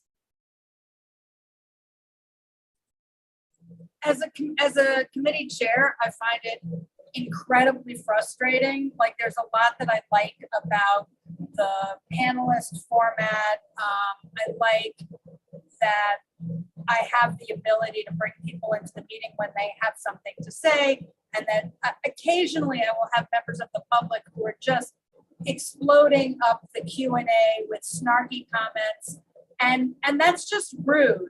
But for the most part, people are asking questions, and particularly if I make sure to let folks, say aloud what the questions are, so that people who don't have access to the Q&A, so that they can hear what people are saying, hear me repeat what people are saying. There's a way to manage that, but I do find it incredibly frustrating. Like when somebody asks, Jennifer Happa a question, and she goes to answer it and to put like a website or someone's contact information in the chat, she can't do that. She can only put it into the Q&A, and then that response is visible only to all of the panelists who aren't the ones asking the question, and just the person who asked the question. But if somebody wants to know, like, when is this meeting, or where is this meeting, or what's the website for blah, blah, blah, or some presenter gives some information about what their community organization is doing, and they say, oh, I'll put it in the chat. What they're doing is they're putting it in the Q&A, which enables me to cut and paste it so that I can put it into the minutes, and that's helpful, but that doesn't do anything for the people who are at the meeting and need access to that information. So now I have to read out loud a URL or repeat people's phone numbers and people's contact. That's not democratic. It's not helpful. It's not a good use of time. And I'll get off my soapbox now. Okay. I'm gonna say Luana, because Luana hasn't spoken, and then I wanted to share some stuff. Hi, thank you, everybody. I just want to make sure that I do agree that there has to be a democratic process to participation and civic, action and participation. But I have to echo what Liz is saying, is that in terms of, there are people that just, for me, and I just joined the board, by the way, I'm a recently elected board member.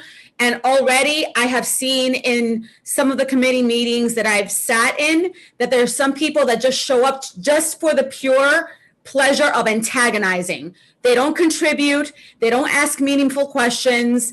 They don't make any kind of offering. They're just there. And I'm not going to mention names, but we do know who they are. Liz, because I've seen Liz just shut it down. So my whole thing is that these meetings take a very long time. We're all volunteering, but I think that we have to draw the line between a democratic process and people that just show up just for the pleasure of antagonizing and not contribute anything to the discussion and be snarky and be passive aggressive. And I have to commend the committee chairs for really managing that, because I'm just ready to jump in there and say, shut up already. Like, you're not contributing anything to this discussion. You're just here to cause or wreak havoc. So, I just wanted to make sure that Liz feels supported, as well as the other voices that are talking about how do we account for all voices to participate,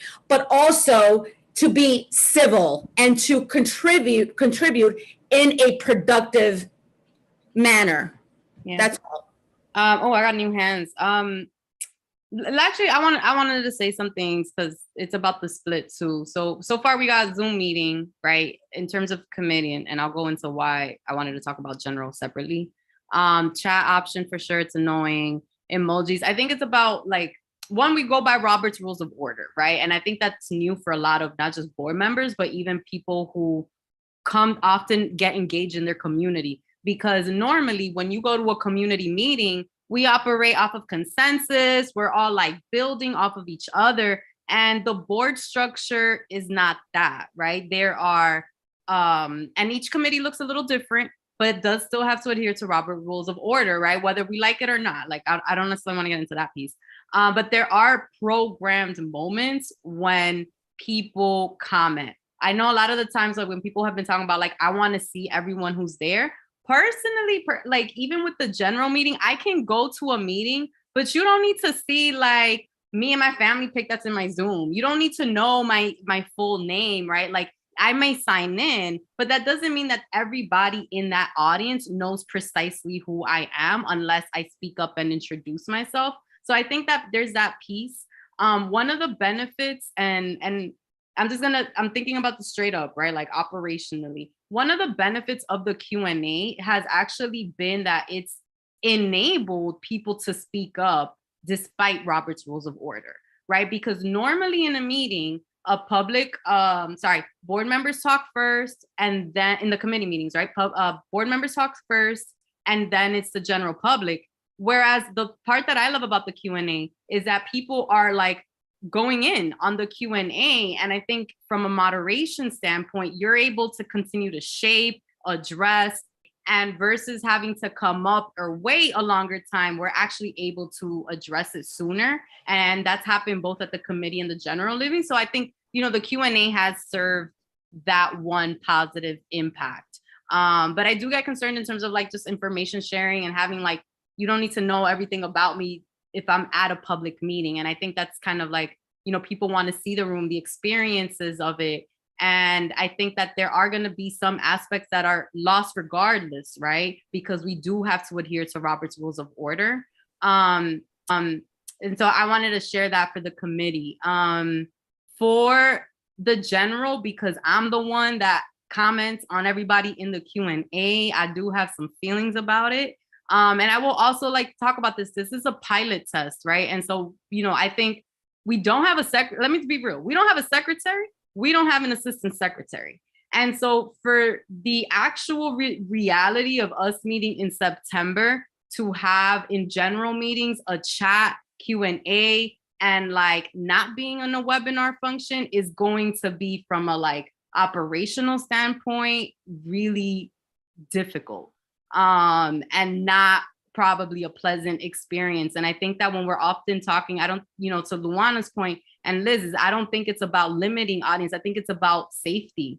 Like there have been comments in chats and Q&As in the last 2 years that I took screenshots of because I was disgusted, right? And that like make me not want to be a board member, make me not want to be engaged in community. It's appalled that there are people in this community that are like going at us that way, not at us as board members, but just like who hold those attitudes and values. And so, we've often had over the years debates of like, do we remove people? Can we even remove people in person? And what do we do that? So I think that there are some protective factors that whether we, good or bad, it does offer us some protective factors that if it were open, that do expose people, not just board members, people to, not just aggressive, but like violating behavior and comments. So I want to leave it at that. I want to bring up Jay who hasn't spoken tonight is present and new. And then we'll get going and really want to solidify this point before we keep going on.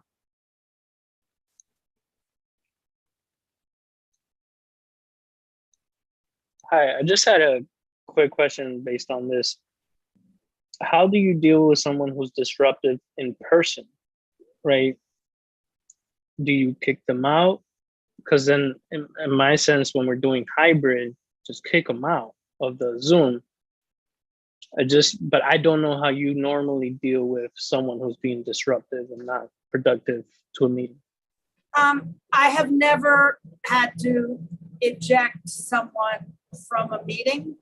I've had a couple of people where it's been close.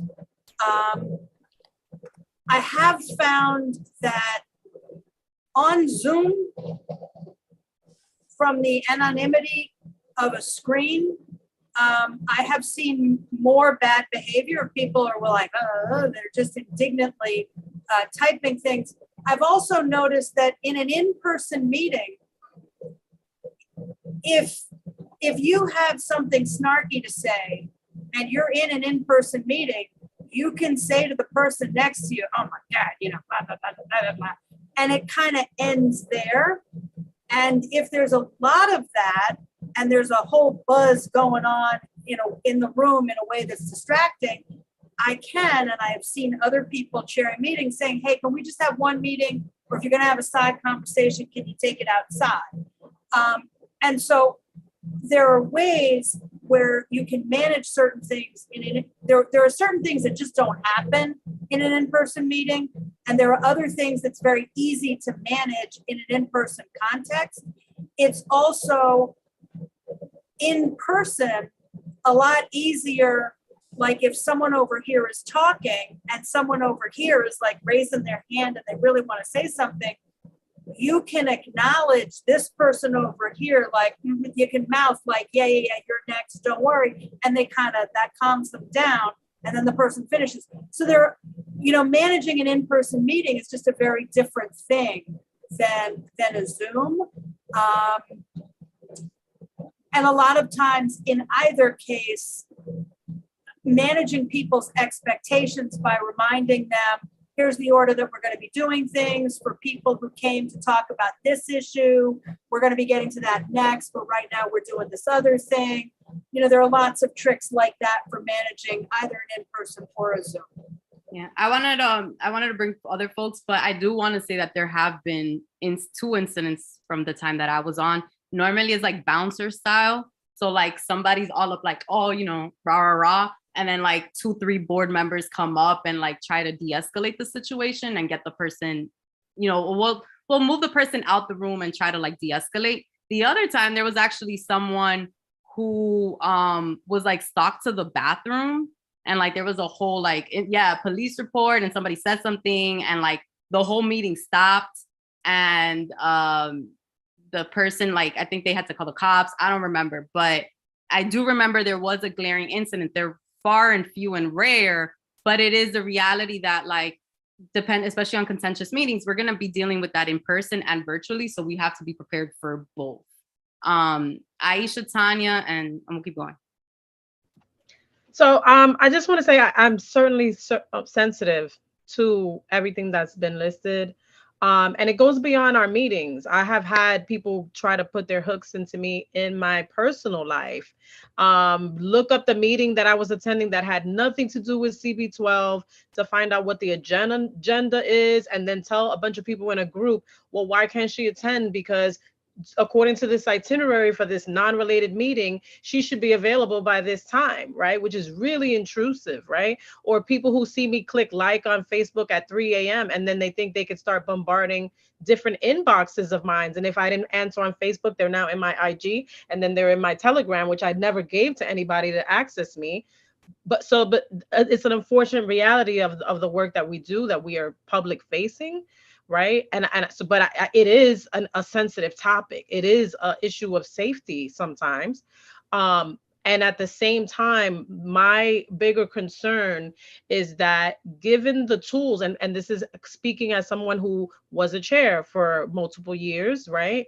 Given the tools to limit that is also giving tools to some who may be operating out of agenda to limit talk that is fair and necessary and right for the purpose of pushing forward for progress for our community. And that's my concern. How do we do the safe thing, restrict unnecessary, disruptive, and offensive discussion while not limiting what is a fair and democratic process, where we need to hear from our community members about topics where some of us may not be fair-minded in those things because of whatever reason, whatever allegiances that they have, that really should not be interfering with that communication in this board. That's my concern. Okay, thank you, Tanya. I want to second what Aisha just said, because I think there's an important delineation between somebody just being, like Luana said, disrupt, just deliberately, just for no reason, just trying to disrupt, and somebody who really is saying something, but it's making some board members uncomfortable, right? And so they want to shut down dialogue. I've seen both of those scenarios happen.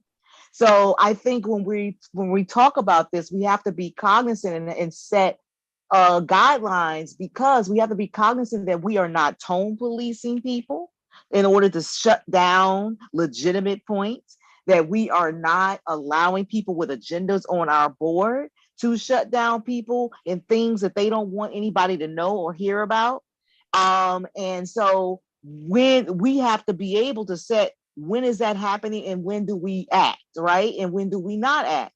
Because otherwise it becomes about shutting down legitimate comments and legitimate, things. And like Aisha, I've been attacked. I mean, I think people saying stuff about me.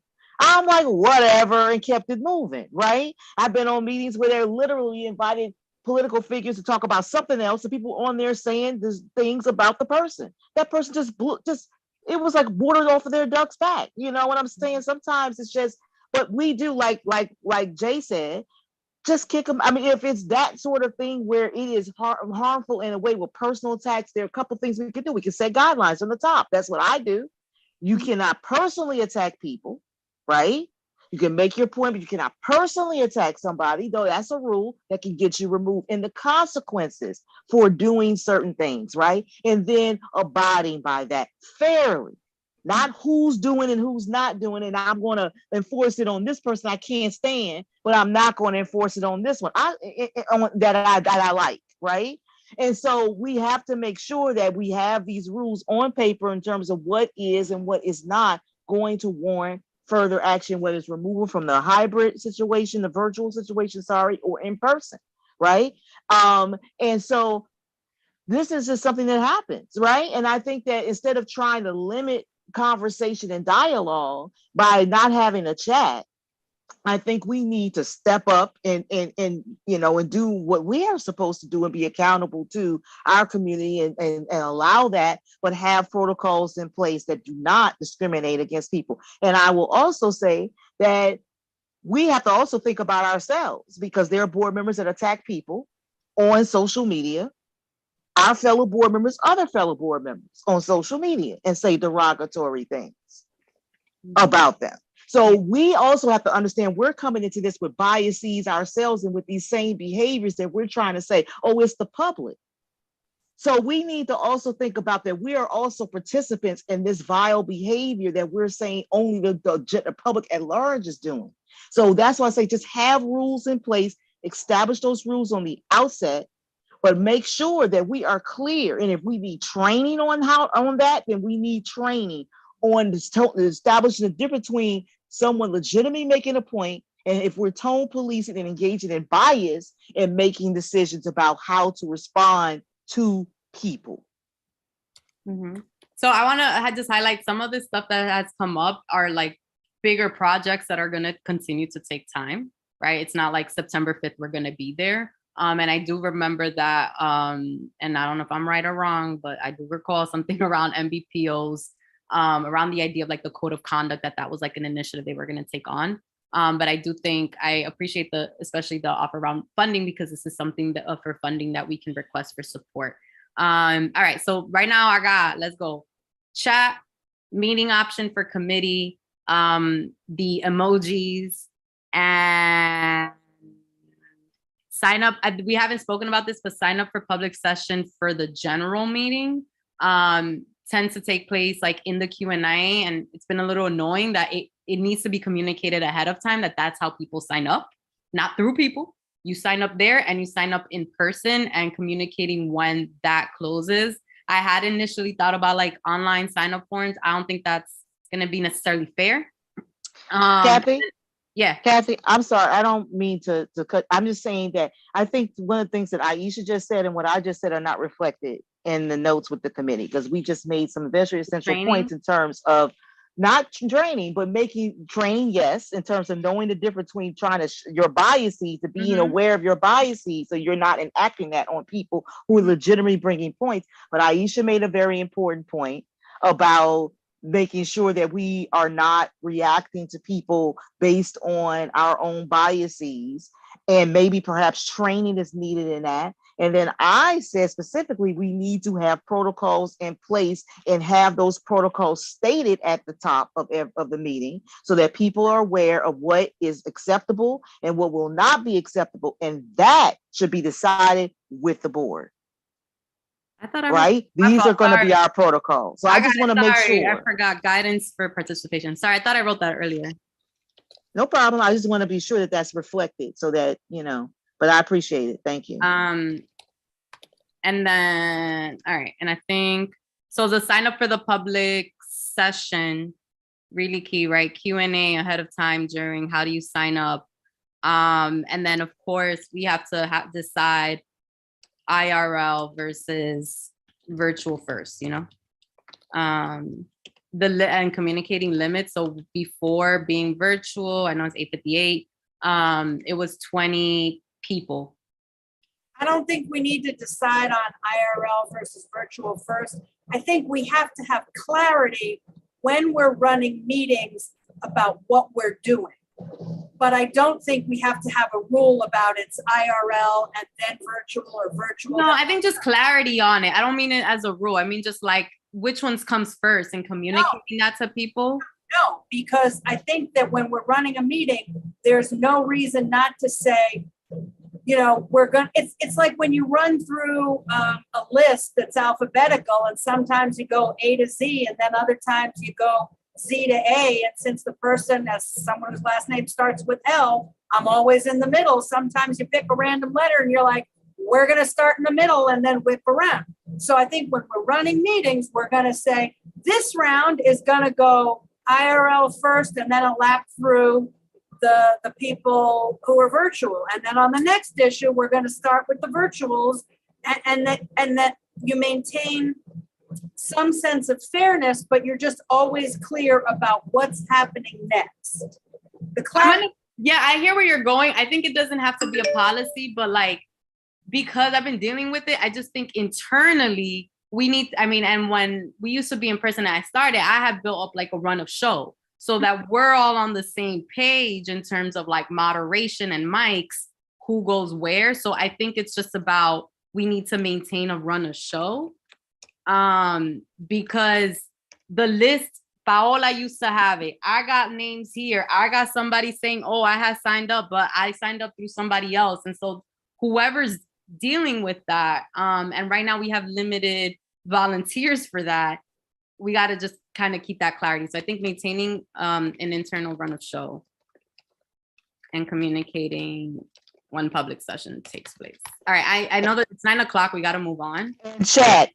I'm sorry. Chat for general. Chat.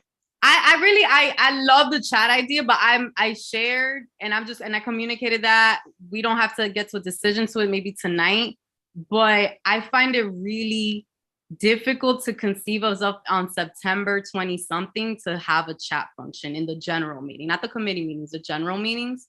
And that's why I have proposed, like, maybe we pilot it in September. Exec meeting comes, good space, we have extra bodies, then we can run with it. But we've been super like limited. And so it's really difficult for me to think about the feasibility of it, not just in terms of like what people say, but in terms of the like experience, right? Because people are going to get ignored and it's going to be the first time we're in person ever. So there's going to be a lot happening. So that was my take point. And that's why I didn't add it, because we have to decide that. Well, can we say chat need to decide? Because if it ain't on paper, and this, I'm sorry, with this board, if it ain't on paper, it didn't happen. I'm sorry. So I'm going to add pilot chat committee. Thank you. Exact. All right, got it. All right, the big question people ask, this is gonna be in the FAQ. Let me pull up the draft reso. So board member attendance. Jim has to iron out language with Adele. It is in the, let me see if I can pull it up. Sorry, guys. I'm mindful of time. I want to make sure we're all on the same page before we get there. Actually, Jim, if you're around and maybe you can summarize it before I pull up the doc. Why don't I do reminder that? on the excused absence. Yeah. Yeah, why don't I do that? In terms of, remind me again the precise detail you want. No, so I mean, there were questions. The main point is that there's, yeah, there's a list. Okay, there are two issues that have nothing to do with one another. And although I will run this by Adele, you know, basically this is the way it is. There is quorum, and unless you have quorum, which means one more than half of the board members physically present in a room, there can be no meeting. That's quorum. Then there's this whole other issue of attendance. Attendance can be in person, or if board members have the right excuses or whatever, they can attend virtually. All these people are attending, and it counts. It's just plain old attendance. It's not like there's this kind of attendance and that kind of attendance. There's attendance. So if you attend the meeting, either in person or virtually, because you have permission to do so, you get credit for attending the meeting. Now, if we don't have enough bodies, just like the other point, then we can't hold a meeting. So now I will, you know, discuss this with Adele, but the point is, there's really nothing to discuss. It's very clear what's going on. I wanted to add to your point that I think Luana brought it up, or someone else brought it up early. That was a point of discussion Jim and I had, that if, let's say that I am a caregiver and I need to I participate virtually. And I participate virtually and I communicate that well in advance with my chair and board chair and the office, that for the next 6 months, and you are participating virtually, you are seen on camera, you speak during your meetings, you are still considered to be in good standing, right? So I could be virtually for 12 months of the calendar year and I'm in good standing, right? If I show up virtually, but I never tell you, if I never give a reason, then I am not in good standing. But you can be in good standing and be virtual for a year, let's say, or 2 years, who knows? So I wanted to preface with that. I'm gonna have Sally go, and then I'll get into two things, with one being the recommendations through CB9. Kathy, just a minor point regarding signups for the public session.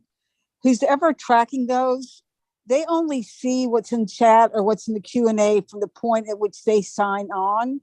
And so if people got there early and signed on, they might not see those requests. So I don't know how we solve that, but just to keep in mind.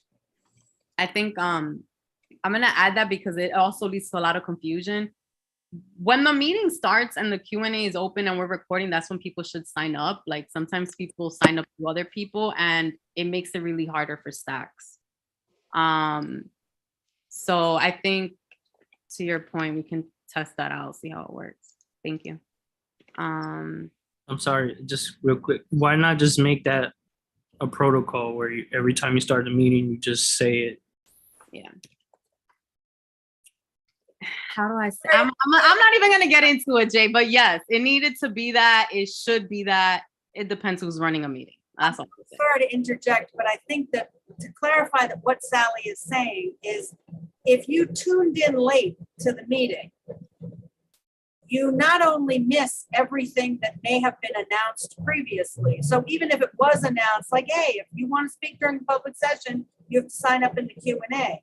If that announcement was made at 6:32 and you signed on at 6:37, you will have missed that.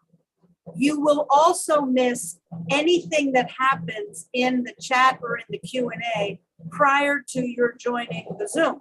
So even if there is there's no such thing as a pinned post on Zoom. So for that reason, certain key information like that weirdly needs to be repeated. Yeah. So I put that as say it, but it just needs to also be on the public notice for the meeting and on the agenda, like to sign up for the public session virtually. That's how you do it. Okay. I was gonna say, why not just put it on the website as well? Exactly. I did also add separate, actually, we'll just say that because it's 9:07 and we got to go through board member attendance. Before Tanya goes, let me just, board member attendance. So that's basically the protocol for attending. I think some of the conversations that we had previously is that chairs need to foster that relationship. And I think that has to be in the FAQ, in the guidance, and very clear to board members that you need to communicate with your chairs. If you foresee that, you might have to be virtual for 3 months or 4 months so that they can account for quorum. CB9 has 72 hours at least for notice, meaning that you would email your chair and the board office that I will be participating virtually with your reason that is required by law to be disclosed. So that's just a starting point. Tanya. Again, I want to second what Luana said. Luana, I hope I'm pronouncing it correctly. If not, let me know. But you can't. So what I was saying is that I think what it can do is can lead to a situation. I want to acknowledge the difficult and the different changing times that everybody's experiencing as a result of the pandemic, right? One of the things that I do is I teach at a university, and I've had students have difficulties, much more than prior to the pandemic, where many concessions have had to be made, and challenges of showing up to class and things like that for an in-person class, for example. But what I want to be also cognizant that when we sign up for the board, right, we understood that there were meetings that we need to be in attendance to, at, and there were things that we were supposed to do. That's part of the job, right? And so I think that we need to figure out how to balance that, like really understanding the unique challenges that people are facing, but also being cognizant of our duties, because otherwise it will fall on people who don't have children or who don't have someone they're caring for or who don't have these other scenarios to always show up at the meeting. And that wouldn't be fair to those people. Is there a way that we can figure out how to allow a certain number of times and then that these people have to show up, and then the people who always are called upon to show up can get times where they can use one of those, to not have to show up. So there has to be a way, because otherwise I don't see that working. I see committees where we won't have anybody. We won't have quorum at all. I just see it happening where there's no one there. And so how are we going to conduct business? I'm just concerned about how we're going to even conduct business on a committee level, because I can just see most of the people using one of those excuses and saying, well, I can't be there because X, Y, and Z.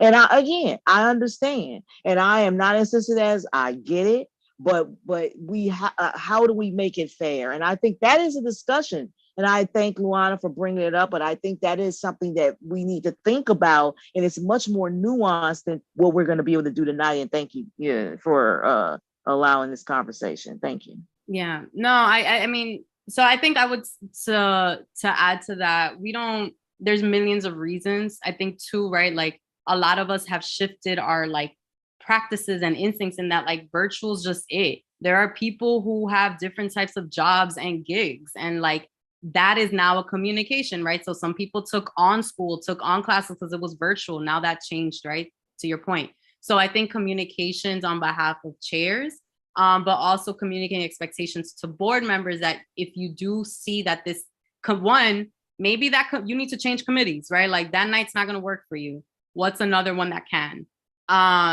You know, thinking through the, so that's why I wrote communication around schedulings and what the needs are. One of the things that I had written up that I sent a couple weeks back to the office was just a simple question, like, do you anticipate meeting in person as a challenge? Because right now we're operating off of assumptions and what we think will happen, but we don't know, right? So we need to kind of assess that. And I agree, this is something we're going to keep. And I put as a point under monitoring of board business, right? So is quorum getting in the way? We have some committees that are already small and tight. And so we're just going to have to kind of keep monitoring that. I do think that we do need to set that baseline, right? So one, you're in good standing if you're virtual and you're an active participant. And then two, what does notice look like? 72 hours is fair. Obviously, like in emergencies, you were going to be out anyway. And I think that's something that Jim had mentioned last month. So like, if you had an emergency, if you are sick, there's no obligations to be virtual, right? You like, and even if we weren't virtual, if you're sick, you don't show up, and that is an excused absence. But work schedules is not. So I would definitely recommend folks check what excused absences are as we move forward. So I'm gonna take Sally, and then I think if people are cool with 72 hours, we could throw in 72 hours. Yeah, just a quick note. Some of our committees have even numbers of members, where it used to be always odd. And so I don't know how that affects quorum, but I don't even know what the current committee assignments are. But we need to check that we're always an odd number. That's a great point. So that's actually pre-launch, I think. So before, we need to make sure we're all the assignments are correct. So I'll add that up top. Does anybody else have anything like, you know, concrete, like timeline ask? I know this is all abstract. I want to say a committee advancement side. Okay, cool. I think we're in a really great place. I think it's 9:14. I had a section and I mentioned it around monitoring and evaluation. So like, how are we checking in on how this is working? How is attendance looking? How is people feedback and experience online? You know, all of that. And I think that's something that in September we can actually start to craft once we have more responses to questions. Agree. Thank you. Okay, cool. So I have committed myself in this meeting now to like fill this out based on everybody's feedback, fill in some of the times, there's a lot of people missing in terms of particularly chairs that need to tell us what their schedules are like. So I'll get crafted on this and some of those key deliverables, but this is going to continue to be, I think, a working document. And then the deliverables that we would post would be some of the ones that we mentioned, but yeah. Sally, is that in your hand? No, sorry about that. I just forgot to put my hand down. All right, thank you. I know it's 9:15, long conversation in the summer, but very fruitful one. And I think has gotten us at a really great place to start reflecting on what the fall can look like, and gets me excited for, you know, resources that we might need to seek, and like, you know, things we're gonna have to grapple with. So, you know, we got plenty of time to deal with that as it comes. I'm gonna share on the screen Jacob's resolution. Do we have quorum? I don't even know. I don't think so. I've been monitoring the participants. Okay, so that means Ellie would have to vote on, or like.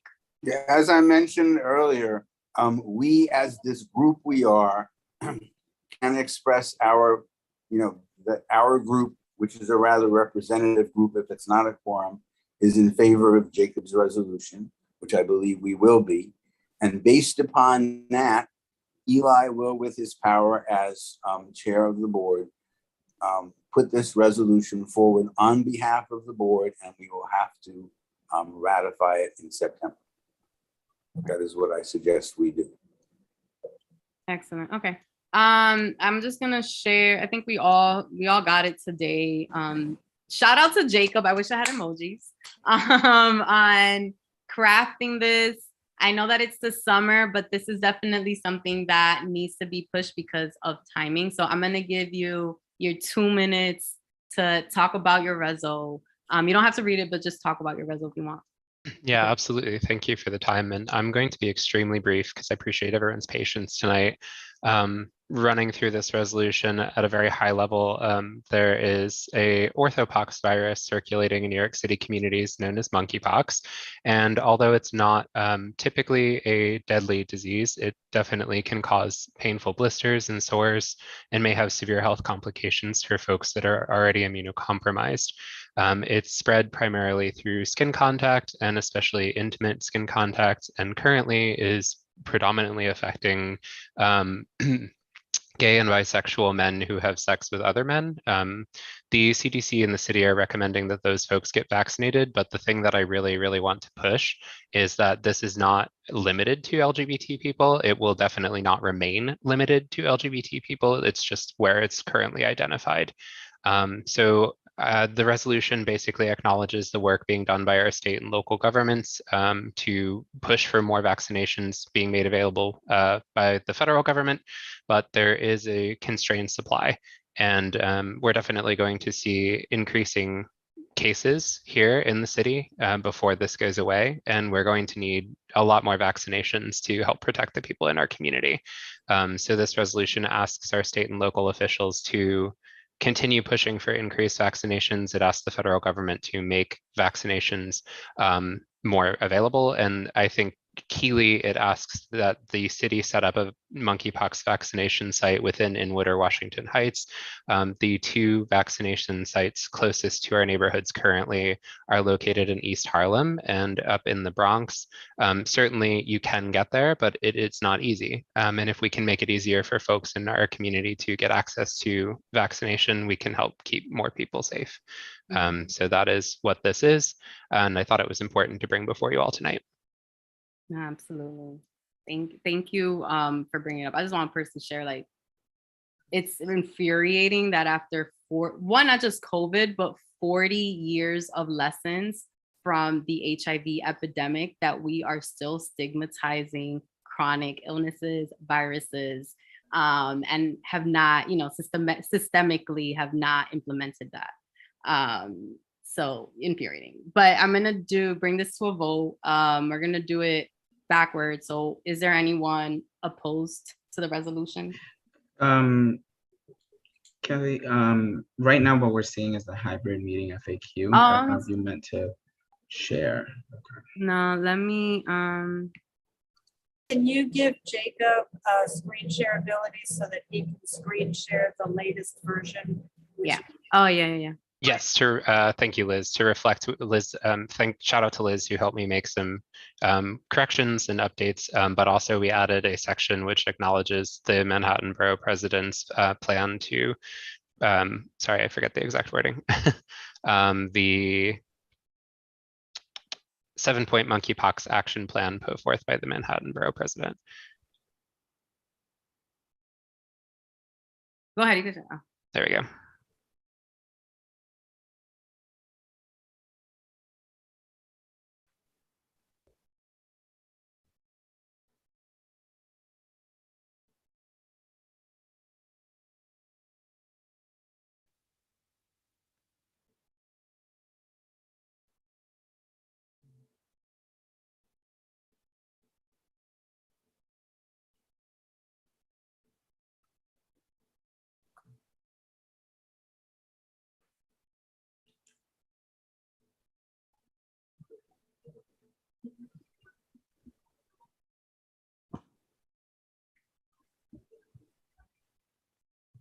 Do we need to change LGBT to LGBTQIA? That would be preferable. Well, he put unless Or at least plus. Include the plus. Yeah, LGBTQ plus. Yeah, I would say the IA would not be appropriate in this circumstance. Mm-hmm. Personally, I'm always a fan of plus. Yeah. Yeah, I would. Oh, that's a minor. Yeah, I was after you add that, that's a minor edit. You can scroll down to the resolve, and we'll bring it to a vote.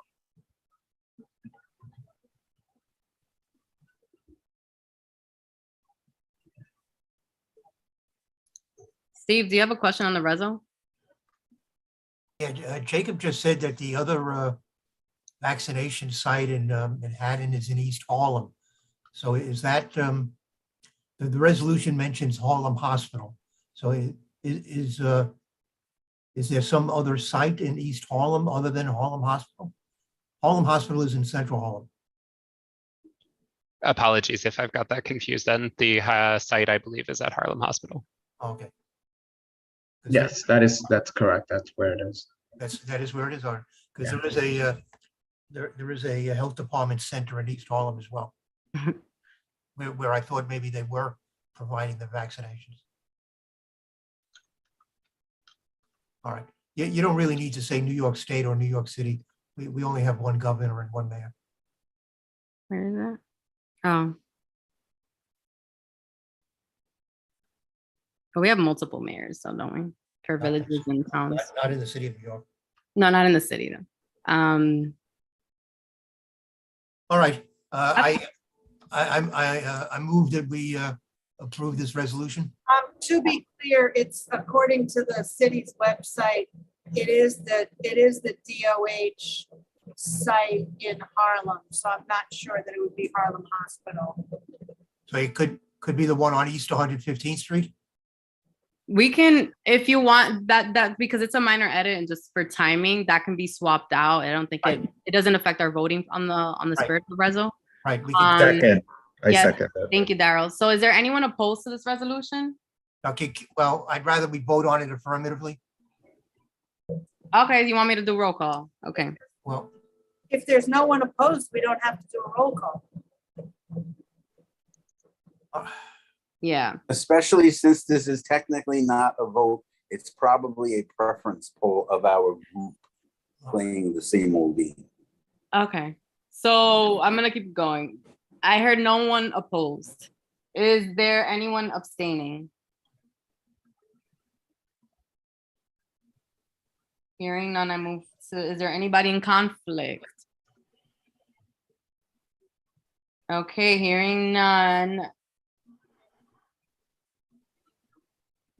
I'm not gonna say this passes because it doesn't necessarily pass, but we are all in consensus and in approval of this. In terms of attendance, we got 1, 2, 3, 4, 5, is it 19? 18 people for the record. Awesome, thank you. And congrats, Jacob, on your first reso and certainly not your last. It is 9:24. Oh, wait, I know there's an announcement. Sorry, y'all, there's an announcement before there's somebody called. Very quick things. One is that some of you are familiar with on Bennett Avenue, the sheer rock facing the northern part of Bennett Avenue and Fort Tryon Park over where the 190th Street A train entrance is, around the bend if you're coming off of Broadway onto Bennett Avenue. So there had been some parking removed from the very northern part of the curve because of the danger from the falling rocks. There's now a construction project to do those repairs because of the equipment that the contractor needs to access that area. And in order to maintain a wide enough roadway, the construction staging area is going to take up a significant portion of the street. And in order for there to still be a street that allows traffic to flow southbound, we are going to lose for a period of about 60 to 90 days, virtually all of the parking on both sides of Bennett Avenue from the curve all the way down to 190th Street. It's gonna, I mean, it's terrible. It's just terrible, but it is what it is. And the construction contractor has committed to giving back to taking away the parking as close to when they're ready to actually do the work as possible. They're not gonna like take away the parking and then get the permits. And to doing the work quickly so that they can give back the parking, which they will then do in stages. And the whole thing will be 90 to 120 days. So the contractor has already communicated this with like the management companies of some of the surrounding buildings, and to the Parks Department, they're going to be posting signage. But to the extent that we live in that area, know people who live in that area, spread that word. So there's that announcement. The other thing is, I know that Ebenezer, yes, he is still on the call. I just want to remind him and remind all of the committee chairs that in October, we do our budget rankings. And so all of the committees do their budget rankings in the October meeting. But in order to really prepare to have a robust and informed conversation about our budget priority rankings in our October committee meetings, in our September committee meetings, we all as chairs should have as an agenda item, like a quick discussion of circulating, here's what we did last year, here are the things that we've talked about in the last year. Let's make sure that we do our homework of thinking about this stuff so that we can come prepared to talk about this stuff in October, which means we need the board staff to please give all of the chairs and actually to send to all of the board members as a reminder, these are what our budget rankings were last year as a board and what the committee rankings were. And then the chairs are going to have a little bit of extra work to do over the summer. But the better that we prepare and that we remind ourselves where we were last year and what we've done in the intervening year, the more productive and meaningful a conversation we can have and the better we can serve the community. Okay, thank you. That's a great reminder for everyone. Steve, do you have a motion? No, I just want to add something to what Liz just said. And thank you for that reminder about the need to have the discussions about our budget priorities. Ebenezer, I would also ask that you provide us with notes from the budget consultations that you're having with each of the agencies so we can have the benefit of that information and assess what the individual agency people are asking for at the district level, so we can take that into account when we formulate our budget requests as well. And that should go to not just the committee chairs, not just the executive committee, that should just be an e-blast to the full board so that, you know, it's a lot of work that Ebenezer is doing. We should all, you know, have the benefit of seeing that work. Mm-hmm. Yeah, I made a note of that and as a follow-up item after this meeting to our chair and office. And if I may, if I could just add to what Liz said earlier, the reason to block off the parking and part of the Bennett Avenue is not just for the construction staging area, it is also to create a safety zone for the work that's taking place. There is the possibility of some pieces of rock that could fall down as they're repairing that rock face. So it's a preventive measure. And Liz is absolutely correct. They're going to finish as quickly as they can. We have I can tell you that in my role at the Parks Department, I'm pushing them pretty hard to finish earlier than they're scheduled to do. Okay, thank you. Sally, I'm gonna have you wrap it up. It's 9:30 on the dot. I don't know if Porfirio is still on the call, but it would also be helpful when we're setting our budget priorities to include needs that have been identified by the borough president. For example, the push to have more public bathrooms in the city. I don't know which committee that would fall under, but it's clearly something we are lacking in Community Board District 12. And it's come up in the Parks Committee, but I don't think it's just a Parks Committee issue. But I just wonder if we can get that kind of list from the borough president's office. He's not on the call, but I'm happy to shoot him a quick email with that. That's a really good point. Yeah, thank you, Liz. All right, awesome. 9:31. Thank you. Who seconds that? I'm gonna second it. Thank you, everybody. Enjoy the rest of your summer. We will keep emailing. This work continues to happen. So, much appreciated. does this mean that we're not having a new members orientation on the 27th? I don't know. I think we all asked that question, or a couple people asked that question. So So I should keep that on my schedule? I think let's see tomorrow or latest Thursday. If we don't hear by Thursday, I'm assuming that that's not taking place because I don't know. Okay. So yeah. So we'll to be determined. All right. Good night, everybody. Thank you again for input. Bye. Thank you.